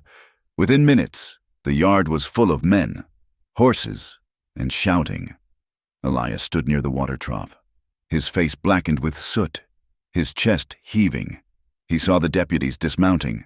He saw the crowd gathering. He saw his reputation crumbling in the ashes of his barn. He made his choice. He pointed a shaking finger at Luke, who was standing by Hannah, holding her up as she coughed in the smoke. "Arrest him!" Elias screamed. "He attacked me! He tried to burn us out!" The deputies drew their guns. "Hands up! Carver!" Luke looked at the guns, then at Hannah. She was clinging to his arm, sobbing, her face buried in his sleeve. He knew it was over. He gently peeled her fingers away from his coat. "It is all right," he whispered to her. "No," she moaned. "Tell them. Luke, tell them the truth. That man is a killer, Elias shouted to the crowd, his voice regaining its command. I caught him attacking my wife. He forced himself on her in the barn. When I tried to stop him, he shot at me and started the fire. Look at her. Look at my poor wife. The lie was absolute. It turned Hannah into a victim and Luke into a monster. That is a lie, Hannah screamed. She stepped forward, her hair wild, her dress torn. He never hurt me. I love him. Do you hear me? I love him. The crowd went silent. The crackling of the fire was the only sound. Women in bonnets covered their mouths. Men looked at their boots. The shock was palpable. A woman, a deacon's wife, confessing love for a wanted man. A drifter, in front of God and everyone. Reverend Thomas stepped out of the crowd. He looked at Hannah with a mixture of pity and revulsion. Mrs. Price, he said, his voice cutting through the smoke. You are hysterical. You have been through a terrible ordeal. The shock has turned your mind. I am not hysterical, Hannah cried. Elias beat me. Luke saved me. Hush now, a neighbor woman said, stepping forward to grab Hannah's arm. Come away, dear. You don't know what you are saying. She is bewitched, a man muttered. That Indian blood. He put a spell on her. The deputies moved in. One of them holstered his gun and grabbed Luke's wrists, spinning him around. The cold click of handcuffs echoed in the yard. Luke Carver, the deputy said, you are under arrest for the murder of 3 men in Kansas and for the attempted murder of Elias Price. Luke did not fight. He looked at Hannah one last time. His eyes were sad and resigned. Do not say any more. Hannah, they won't hear you. They dragged him away. They threw him onto a horse, tying his feet beneath the belly. Hannah tried to run after him, but Elias grabbed her. He clamped his hand over her mouth, his grip bruising. Be silent, he hissed in her ear. You have shamed me enough. You will not speak another word. The crowd watched as the deputies led Luke away into the darkness. They looked at Hannah, who was slumping in her husband's grip, weeping brokenly. The judgment in their eyes was heavy and absolute. They saw a fallen woman. They saw a home destroyed by sin. The Lord gives and the Lord takes away, the Reverend said, looking at the burning barn. Fire cleanses. Let us pray this evil has been purged. That night, the town jail was a small stone building at the end of Main Street. Luke sat in the single cell on a cot with no mattress. He leaned his head against the cold stone wall. He had nothing. His horse was gone. His freedom was gone. He would likely hang before the week was out. But strangely, he did not feel fear. He felt the phantom touch of Hannah's hand on his face. He heard her voice screaming, I love him to the fire and the stars. It was the only truth that mattered. 3 miles away, in the blackened shell of the ranch house, Hannah was locked in her room. Elias had boarded the window from the outside, leaving only a small gap at the top. She pressed her forehead against the cool glass. She could still see the red glow of the embers where the barn had stood. The smell of smoke was everywhere, seeping into the curtains, into her hair, into her skin. The secret was dead. The silence was broken. She was a prisoner in her own home, branded a sinner by the town she lived in. But as she watched the dying fire, she realized something. The fear she had lived with for 3 years was gone. Elias could hurt her. The town could shun her, but they could not take away what had happened in the straw. They could not take away the fact that she had chosen love, even if it cost her everything. She sank to the floor, pulling her knees to her chest, and waited for the dawn. The parlor of the Price Ranch house smelled of stale smoke and righteous indignation. The charred skeleton of the barn was visible through the window, a blackened tooth in the jaw of the valley, sending up wisps of gray smoke that drifted like ghosts across the yard. Inside, the air was thick with the weight of men making decisions about the life of another. Elias Price sat in his high-backed leather chair, his knuckles white as he gripped the armrests. Across from him sat the 2 deputies, their dusters stained with the grime of the road, and Reverend Thomas, who held a teacup with the delicate precision of a man who believed he held the moral compass of the town. Hannah stood by the fireplace, her hands clasped in front of her. She wore a dress of severe black wool, chosen by Elias. Her face was pale, the bruises on her cheek fading to a sickly yellow, but her eyes were dry. She felt hollowed out, as if the fire had burned away her insides and left only a shell. "The circuit judge is in Abilene," the older deputy, a man named Granger, said. He chewed on the end of an unlit cigar. "But Kansas wants him bad. 3 counts of murder. If we take him back there, they will likely bypass the trial and go straight to the rope." "He is a killer," Elias said, his voice flat and hard. "He deserves the rope. He burned my property. He assaulted my wife. The world will be cleaner without him." "We move him tomorrow," Granger said. "Take the stage route east. He will be in Kansas by Tuesday." Elias turned his head slowly to look at Hannah. His eyes were cold, devoid of the heat that had fueled his rage the night of the fire. This was a different kind of cruelty. Calculated, precise. "And you, Hannah," Elias said, "you have a role to play in this justice." "I have told you the truth," Hannah said, her voice barely a whisper. "He did not assault me." "Silence," Elias snapped. "The town is talking. They say you are a fallen woman. They say you lay with a savage. Do you know what that does to my name? To your name?" He stood up and walked over to her. He loomed close, smelling of bay rum and bitter coffee. "You will fix this," he commanded. "Tomorrow morning, before they take him. There is a gathering at the church. You will stand up. You will tell the town that he beguiled you. You will tell them he forced his way into your affections with lies and threats. You will denounce him, Hannah. You will call him what he is, a predator." "And if I do not?" Hannah asked, meeting his gaze. "Then you are no wife of mine," Elias whispered. "And you will find that a woman without a husband and without a reputation in this territory is nothing. You will be a beggar in the street. Or worse." The Reverend nodded solemnly from his chair. "It is the only path to redemption. Mrs. Price, confess the sin was forced upon you, and the community will forgive. Cling to this infatuation, and you cast yourself into the outer darkness." The church meeting that evening was not a service. It was a tribunal. The pews were packed. Men stood along the back walls, hats in hands, their faces grave.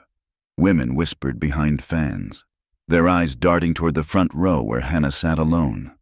Elias sat 3 rows back, separating himself from her shame until she washed it clean. Reverend Thomas took the pulpit.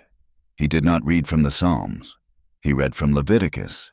He spoke of clean and unclean things. He spoke of the purity of the home and the contagion of sin. "We have a viper in our cage," the Reverend thundered, his voice echoing in the small wooden space. "A man who came to us with blood on his hands and lust in his heart. But we must also look at the weakness of the flesh. We must ask how the devil finds his way in." He looked down at Hannah. The silence in the room was a physical weight, pressing against her eardrums. "Mrs. Price," the Reverend said, his voice dropping to a sympathetic purr. "The town waits. We know the terror you must have felt. We know how a woman's heart can be confused by fear. Stand up, child. Cast this burden off. Tell us of the darkness this man brought upon you." Hannah stood. Her legs felt like water. She turned to face the congregation. She saw Mrs. Gable, eyes narrowed in judgment. She saw the shopkeeper who had sold her ribbon. She saw the faces of people she had known for 3 years, people she had prayed with, eaten with.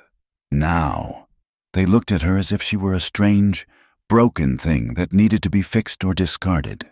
She opened her mouth to speak, to say the words Elias had drilled into her. "He seduced me. He lied. I am innocent." But the words would not come. Her throat closed up. She looked at the back of the church, at the heavy oak doors, and she remembered the feel of Luke's heart beating against her back in the storm. She remembered his thumb brushing the bruise on her wrist. Hannah stammered. "Speak up," Elias said from behind her. "I pray for peace." Hannah whispered. It was all she could manage. "She is overcome," the Reverend declared quickly, sensing her hesitation. "Let her silence be a testament to her suffering. The wickedness of the man Carver has silenced a good woman." The crowd murmured their agreement.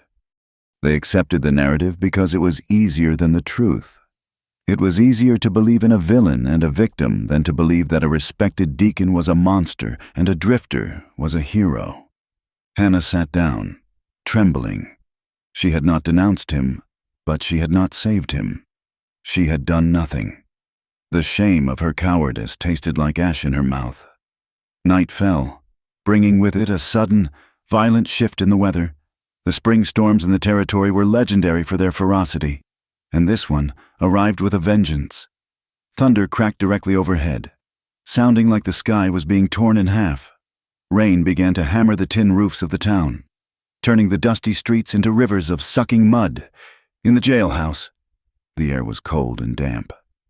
Luke sat on the edge of the cot, listening to the rain. He knew what the morning brought. He had made his peace with it. His only regret was the image of Hannah screaming in the yard, dragged away by a man who did not know how to love her. The outer door of the jail creaked open. A gust of wind and rain blew in, causing the lantern on the deputy's desk to flicker wildly. "Who is there?" called out Deputy Wallace. He was the younger of the two lawmen, a boy of 19 with a face still soft with youth. He was guarding Luke while Granger slept at the hotel. "It is me, Deputy," a voice said. Hannah stepped into the light. She was wrapped in a heavy shawl, soaked through, water dripping from the hem of her dress. She carried a small wicker basket covered with a cloth. "Mrs. Price." Wallace stood up, flustered. "You shouldn't be out in this weather. Ma'am, it is coming down like the flood." "I brought him supper," Hannah said, her voice steady. "Christian charity. Deputy, even a condemned man needs to eat." Wallace looked at the basket, then at the prisoner in the cell. He shifted uncomfortably. He had been there in the yard. He had seen Elias strike her. He had seen Luke stand between them. The official story didn't sit right in his gut, but he wore the badge, and the badge followed orders. "I don't know. Ma'am, Granger said no visitors." "Granger is asleep," Hannah said. "And I'm the deacon's wife. Do you think I am a danger to you?" "Wallace." The boy blushed. "No, ma'am." "5 minutes," she said. "Please." Wallace sighed and sat back down. "5 minutes, but stay back from the bars." Hannah walked to the cell. Luke stood up and came to the iron grate. He looked tired, his face shadowed with stubble, but his eyes were clear. "Hannah," he breathed.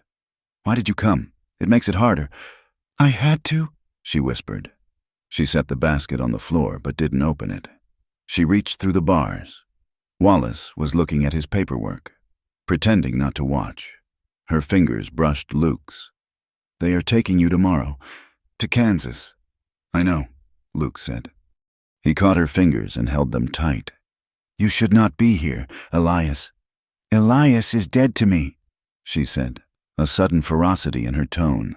"I stood in the church today. Luke, they wanted me to hate you. They wanted me to say you were a devil. I couldn't do it." "It doesn't matter what they say," Luke said. "You know the truth." "I am afraid," she confessed, her voice cracking. "I am so afraid. Luke, I don't want to live in a world where you are gone. I don't want to go back to that house." "You will survive," Luke said gently. "You are stronger than you think. You pulled a calf out of the mud. You endured the storm." "I don't regret it," she whispered, pressing her face against the cold iron bars. "I don't regret loving you, not for 1 second. If that is a sin, then I am a sinner, and I will wear it like a crown." "I have no regrets either," Luke said, "except that I could not take you to the ocean." Outside, the storm intensified. A bolt of lightning struck somewhere close, shaking the foundation of the small building. The thunder that followed was deafening. Deputy Wallace jumped. "That was close." "The creek will be rising," Luke said to the deputy. "You won't get a wagon across the ford tomorrow." "We will ride," Wallace said nervously. "Granger wants to move at first light." Hannah looked at the deputy. She looked at the keys hanging on a peg behind his desk. She looked back at Luke. A strange, cold clarity washed over her. It was the same clarity she had felt when she walked to the barn in her nightdress. The time for praying was over. The time for acting had come. "Deputy," Hannah said, turning around. I think I feel faint. She swayed, putting a hand to her forehead. Wallace scrambled up, his chair scraping the floor. "Mrs. Price?" Hannah crumpled to the floor in a heap of wet wool. "Ma'am?" Wallace rushed around the desk. He knelt beside her, panicked. He reached for her shoulder to shake her. "Mrs. Price, wake up!" As he leaned over her, his back to the desk, Hannah's eyes snapped open. She wasn't fainting. She was fighting. She saw the keys on the peg, just out of reach. No, that wouldn't work. She needed him closer. "Water," she gasped. "Right, water," Wallace stammered. He stood up and turned to the bucket in the corner. In that second, Hannah moved. She didn't go for the keys on the wall. She went for the spare ring Wallace kept on his belt. She had seen them jingle when he sat down, but he was too far away. She stood up. Her eyes darted to the desk. There was a heavy brass paperweight. She grabbed it. "Wallace!" she shouted. The deputy turned. He saw the deacon's wife standing there, holding the brass weight, her eyes blazing with a terrifying resolve. "Give me the keys," she said. "Mrs. Price, put that down," Wallace said, his hands raising. "You are making a mistake." "The mistake is letting an innocent man hang," she said. "Give me the keys. Wallace, I will not ask again." Wallace looked at her. He looked at the gun on his hip. He could draw it. He could stop her. But he looked at her face, the desperation, the love, the sheer refusal to be broken any longer. And he remembered the sound of Elias's hand striking her face. Slowly, Wallace reached to his belt. He unhooked the key ring. "If you go," Wallace said softly, "you can never come back. They will hunt you." "I know," Hannah said. He tossed the keys. They clattered on the floor at her feet. Hannah grabbed them. She rushed to the cell. Her hands were shaking so hard she could barely find the keyhole. The lock clicked. The door swung open. Luke stepped out. He looked at Hannah, then at Wallace. "Get his gun," Luke said to Hannah. "No," Wallace said. He took his revolver out of the holster and set it on the desk. "I won't shoot, but you better hit me. Make it look real. Or Elias will have my badge." Luke looked at the boy. He nodded, a grim acknowledgement of the gift. He walked over, balled his fist, and delivered a sharp, controlled blow to Wallace's jaw. The deputy crumbled. "Go," Luke said. He grabbed his coat from the evidence pile on the desk and snatched up the gun. "We need horses." "My mare is outside," Hannah said. "And the deputies' horses are in the livery." "We take yours," Luke said. "We ride double until we can steal another. It leaves less of a trail." They burst out into the night. The rain was a deluge, a curtain of water that instantly soaked them to the bone. Hannah climbed onto her mare. Luke swung up behind her, taking the reins. "Hang on," he yelled over the thunder. He kicked the horse. They galloped down the muddy street, past the dark windows of the sleeping town, past the church on the hill, and plunged into the black emptiness of the prairie. They rode for hours. The storm was their enemy and their savior. It froze their skin and blinded their eyes, but it washed away their tracks. The mud turned the road into a quagmire, forcing them to move slowly, but the thunder masked the sound of their passing. When the horse was blown, they dismounted and walked, leading the animal through the slick clay. They did not speak. The effort of survival took every ounce of breath. By dawn, the rain had stopped, leaving a gray, ragged sky and a world that looked bruised and battered. They were miles from Red Hollow, in the foothills of the Badlands. The land here was broken, deep canyons, jagged mesas, and twisted scrub oak. They found a narrow ravine shielded by an overhang of red rock. Luke tied the horse. He gathered wet wood, shaving the bark off to find the dry heart, and managed to start a small, smokeless fire. Hannah sat by the fire, shivering uncontrollably. Her dress was ruined, ripped at the hem and caked with mud. Her hair hung in wet straggles around her face. Luke sat beside her. He wrapped his coat around both of them. He rubbed her arms, his hands brisk and warm. "We made it," he whispered. Hannah looked at him. "We are outlaws." "Yes," Luke said. "Are you sorry?" Hannah looked at the fire. She thought of her warm bed at the ranch. She thought of the china plates and the Sunday organ. Then she looked at Luke's face, etched with concern for her. She felt the freedom of the open sky above them, terrifying and vast. "No," she said. "I am cold, I am hungry, but I am not sorry." For the next week, they moved like ghosts. They avoided the main trails. They slept in caves or under dense thickets of mesquite.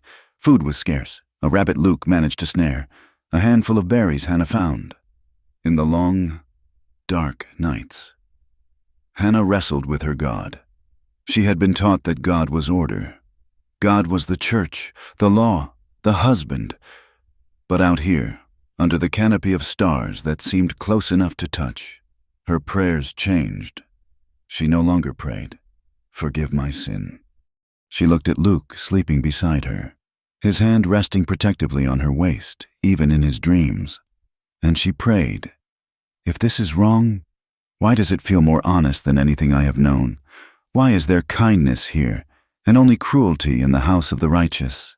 On the 5th day, they came across a wagon trail.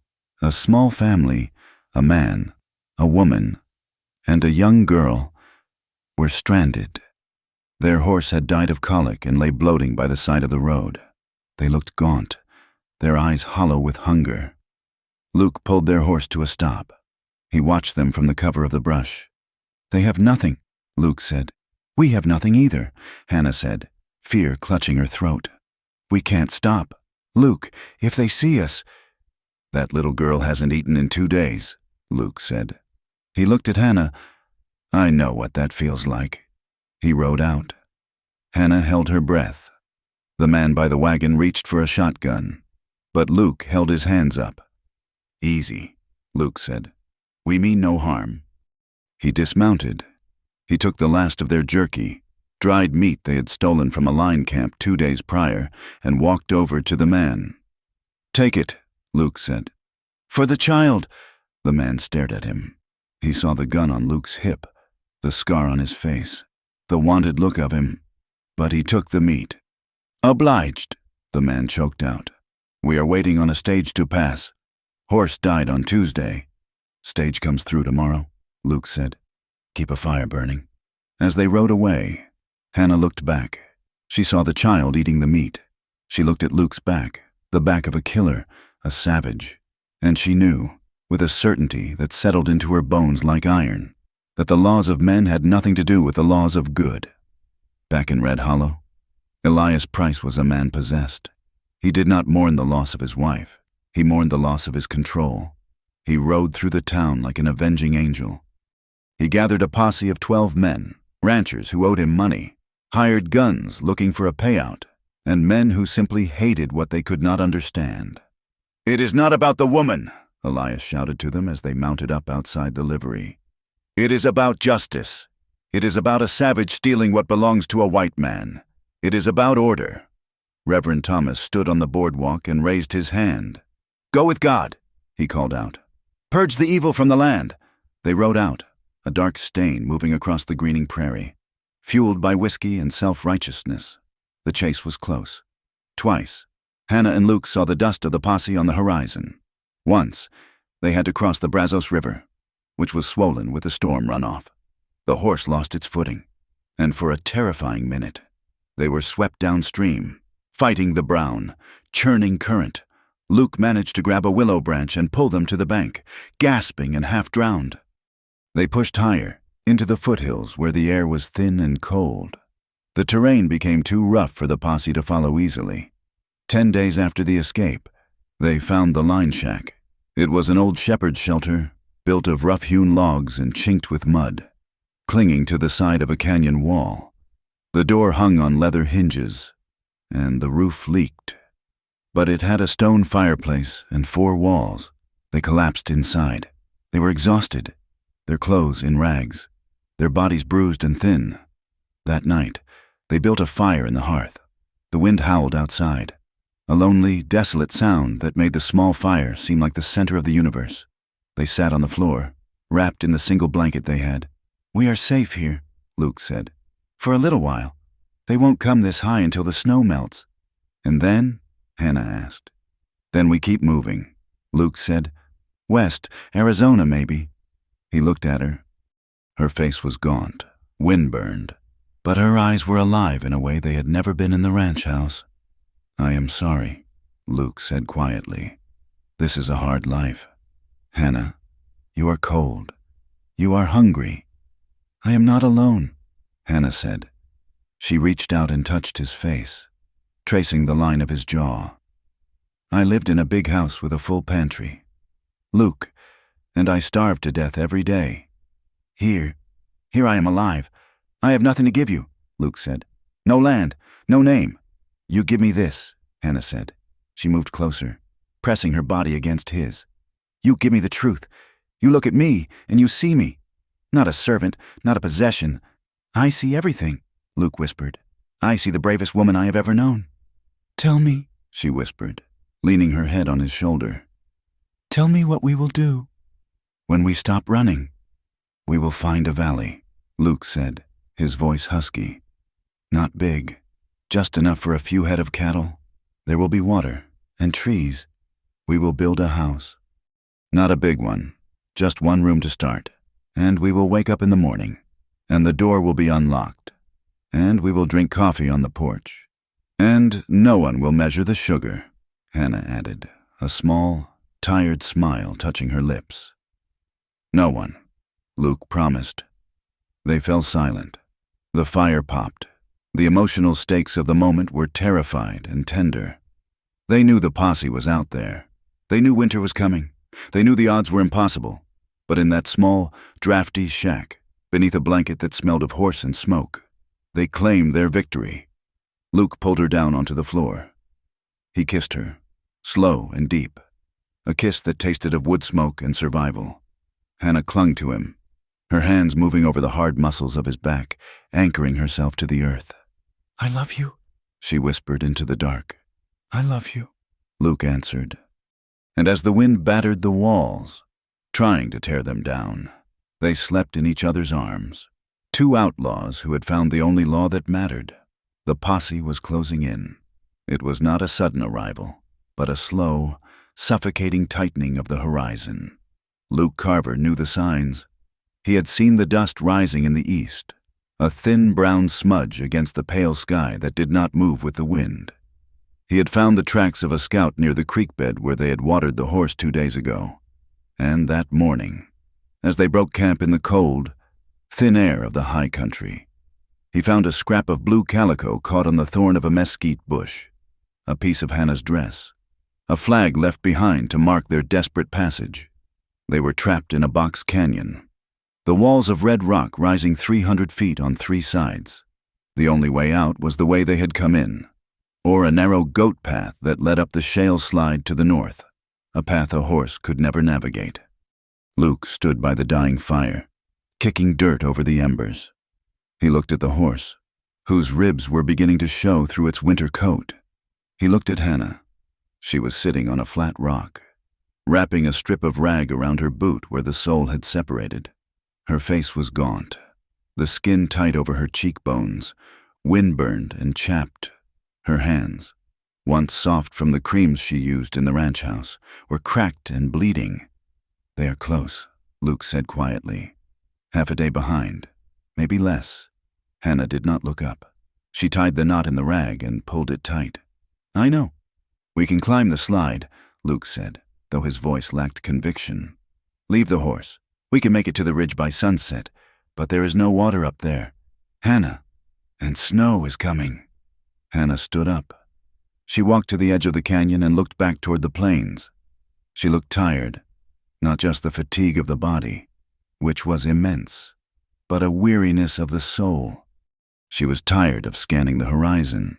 She was tired of the silence that fell every time a bird called out. She was tired of being a story told in whispers. "I am done running, Luke," she said. Luke walked over to her. He wanted to touch her, but he held back, sensing the fragility of her resolve. "We can make it to Arizona. I know a pass." "And then what?" Hannah turned to him. Her eyes were clear, stripped of all illusion. We run again? We hide in another shack? We steal food from starving children? No. She shook her head slowly. I am not a thief, Luke, and I am not a whore. No matter what Elias calls me, I will not live the rest of my life looking over my shoulder, waiting for a bullet. If we go back, Luke said, his voice low and rough, they will hang me. Elias will not let me live. No, Hannah said. A fierce, sudden strength seemed to straighten her spine. I will not let them. I am going back to tell the truth. I am going to stand in front of that town, in front of the Reverend, in front of my husband, and I am going to tell them everything. I am done with lies. Luke looked at her. He saw the woman who had pulled a calf from the mud. He saw the woman who had stolen the keys from a deputy. He realized then that saving her life was not enough. He had to save her dignity. If they kept running, the shame would eat her alive, piece by piece, until there was nothing left of the Hannah he loved. All right, Luke said. He reached out and took her hand. We go back. You don't have to come, Hannah said, squeezing his fingers. You can take the horse. You can climb the ridge. I will go alone. Luke gave a short, dry laugh. I told you once, Hannah, I am not a man who leaves. If you face them, I face them. I would rather hang in Red Hollow with the truth spoken than live another 10 years in the mountains, knowing I let you walk into that fire alone. They saddled the horse in silence. They did not try to hide their tracks. They rode down from the high country, the wind at their backs, moving toward the judgment that awaited them. They arrived in Red Hollow at dawn. The town was waking up. Shopkeepers were sweeping the boardwalks. The blacksmith was banking his fire. A few early wagons were rolling toward the feed store. When the single horse walked down Main Street, the town stopped. Hannah sat in front, holding the reins. Luke sat behind her, his arms around her waist to keep them both steady. They were a shocking sight. Their clothes were torn and stained with the red mud of the river. Hannah's hair was loose and wild, tangled with leaves. Luke's coat was shredded at the shoulder. They looked like ghosts dredged up from the bottom of the earth, but they did not look ashamed. They sat upright, their heads high, riding down the center of the street with a quiet, terrifying dignity. It is them, a woman whispered from the bakery doorway. It is the Price woman and the killer. Get the sheriff, a man shouted. Get the deacon. People spilled into the street, forming a wide, wary circle. The murmur of voices grew into a roar. Windows were thrown open, the air filled with the electricity of scandal and violence. By the time they reached the front of the general store, the way was blocked. Hannah pulled the horse to a halt. The door of the barber shop flew open, and Elias Price stepped out. He had been in town organizing the next wave of the search party. He stopped dead on the boardwalk. He stared at the two figures on the horse, his face draining of color, then flushing with a violent, purple rage. You dare, Elias whispered, his voice trembling. You dare come back here? Reverend Thomas came running from the parsonage, buttoning his vest, flanked by Deputy Granger and 3 armed men from the posse. Get down, Granger shouted, leveling his rifle at Luke. Hands where I can see them! Carver! Luke tightened his grip on Hannah's waist for 1 second, a silent goodbye, and then slid off the back of the horse.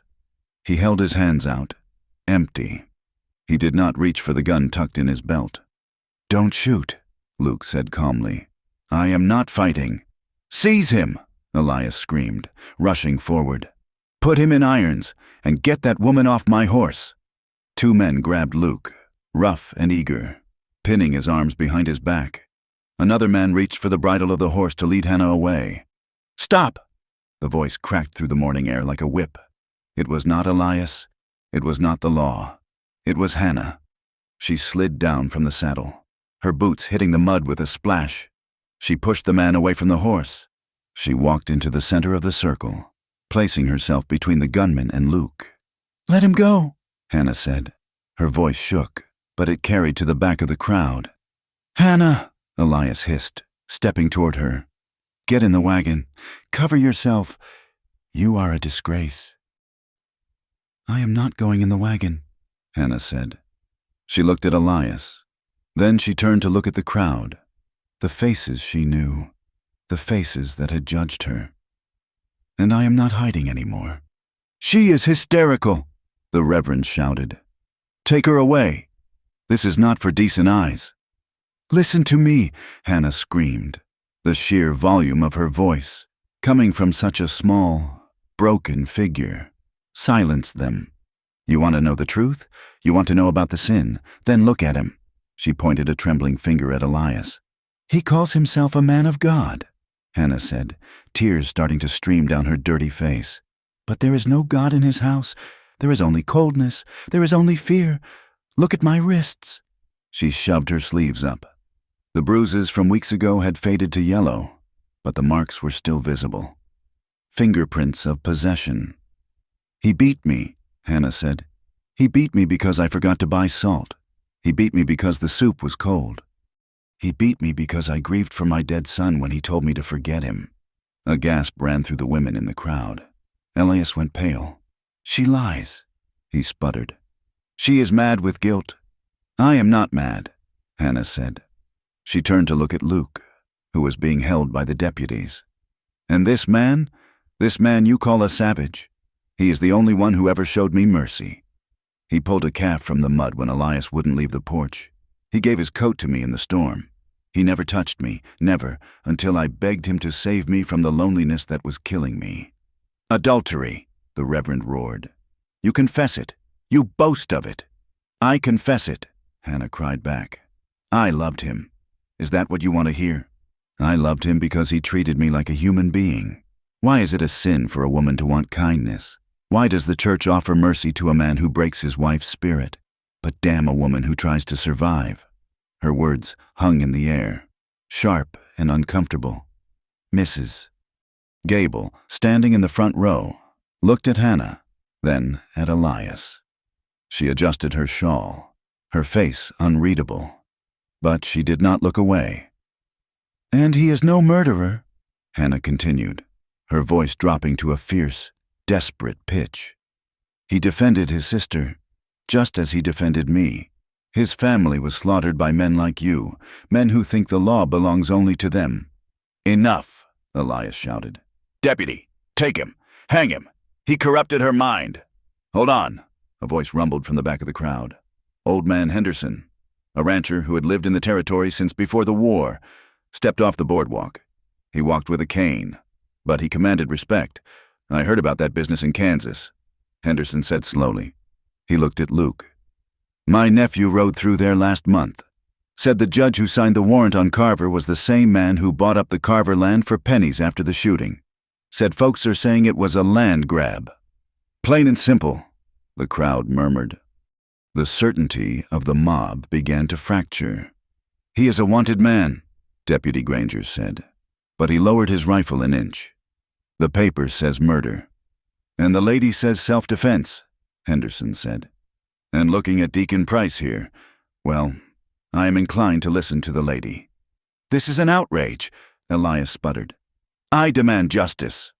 "You want justice?" Luke spoke for the first time. He shrugged off the hands of the men holding him. He stood tall, muddy and bloodied, looking at the town. "Then give me a trial. A real one. Not a rope in the dark. I shot those men. I never said I didn't. But they dragged my sister out of her bed. They burned our roof. If that is murder, then hang me, but don't call it justice." The mood in the street shifted. It swung from the hot, mindless anger of a lynch mob to the uncomfortable, gray doubt of a jury. These were hard people, used to hard lives. They understood defending a home, and they had all seen Elias Price's temper, even if they had looked the other way. Reverend Thomas tried to regain control. "This is not a court. This is a matter of morality. This woman has defiled her marriage bed." "Then let God judge her," Hannah said, stepping up to the Reverend. "Not you, and not my husband." Deputy Granger looked at the crowd. He looked at Henderson. He looked at Elias, who was shaking with impotent rage. He spat his cigar into the mud. "I am not hanging a man on the word of a warrant that might be rotten," Granger said. "And I am not hanging him because a husband is jealous." "You refuse your duty?" Elias shrieked. "I am doing my duty," Granger said. "We will lock him up. I will send a wire to the marshal in Abilene. We will wait for the circuit judge. If the judge says, hang him, we hang him, but we do it legal. And we wait for that letter Henderson is talking about. It was not freedom. It was not exoneration. But it was life. Elias Price looked around him. He saw the eyes of the town. He saw the pity in the women's faces and the disgust in the men's. The mask he had worn for 20 years, the mask of the pious, perfect deacon, had slipped, shattered by the truth of a wife he couldn't break. He turned on Hannah. "You are ruined," he spat, his voice venomous and loud enough for everyone to hear. "You think you have won? You have nothing. You are a whore without a roof. Do not think you are coming back to my house. I own that house. I own the clothes on your back. I own you." The town heard it, the word own. It hung in the air, ugly and undeniable. Hannah looked at him. She felt a strange lightness, as if a heavy chain had finally snapped. "You are right, Elias," she said softly. "You own the house. You own the cattle. You own the Bible you hold so tight, but you do not own me." She reached up and unclasped the gold brooch at her throat, the first gift he had ever given her, a badge of her ownership. She dropped it into the mud at his feet. "I would rather live in the dirt with a man who holds me gently," Hannah said, her voice ringing clear, "than live in a palace with a man who breaks things to feel tall." She turned her back on him. She walked over to Luke. The deputies stepped back. They did not uncuff him, but they gave them space. Hannah reached out and took Luke's muddy, bound hands in hers. "I am here," she whispered. "I am here," Luke answered. Elias stood alone in the street, surrounded by his neighbors, but utterly isolated. He had kept his property, but he had lost his life. The weeks that followed were hard, but they were not hopeless. Luke remained in the jail, but the door was not locked as tight as before. The wire from Abilene confirmed that an investigation into the land grab was underway. The witness, a guilt-ridden stable boy who had seen the attack on Luke's sister, had indeed sent a letter to the territory marshal. The charges were not dropped, but they were reduced to manslaughter. And then, given the time served and the circumstances, the circuit judge sentenced Luke to time served and a heavy fine. It was Henderson who paid the fine. "Work it off," he told Luke. "I need a foreman who knows cattle and doesn't drink." Elias Price retreated into his big, empty house. He withered like the corn in the frost. The town did not shun him openly. Business was business. But he was no longer the deacon. He was just a bitter old man who sat alone in a front pew that no one else wanted to share. Hannah did not go back. She lived for a time in the back room of the bakery, earning her keep by kneading dough before dawn. She wore simple calico. She walked with her head up. The whispers followed her. Fallen woman. Adulteress. But she let them slide off her like rain. She had walked through fire. She did not fear smoke. 6 months later, Luke and Hannah bought a piece of land. It was not much. 40 acres of rocky soil on the edge of the Badlands, where the wind blew hard and the water was deep. It was land no one else wanted. They built the cabin themselves. They hauled the timber, mixed the mud for the chinking, and laid the stone for the hearth. It was one room. It had a porch that faced the sunset. Life was not a romance novel. It was brutal. The first winter, the blizzard drifts piled up to the roof. They lost their 2 milk cows to wolves. They ran out of flour in February and lived on cornmeal mush and hope. But the silence in the cabin was not the silence of the Price house. It was a companionable silence. It was the silence of 2 people who could sit by the fire, mending harness and sewing patches, and know that they were safe. Hannah's faith changed. She still went to the white church on the hill. Though she sat in the back, she did not pray for forgiveness anymore. She looked at the stained glass, and she prayed for strength. She prayed for the women who were still trapped in big houses. She prayed for the courage to love Luke fully, without shame. In a world that still thought love needed a marriage license to be holy, their love became like the iron Luke used to shoe the horses, heated in the fire, beaten by the hammer, and plunged into cold water until it was unbreakable. It is Sunday again. 3 years have passed since the fire. The air is crisp with the scent of autumn sage. Hannah sits on the small wooden step of the cabin. She is wearing a dress she sewed herself, blue like the mountain sky. A Bible lies open in her lap.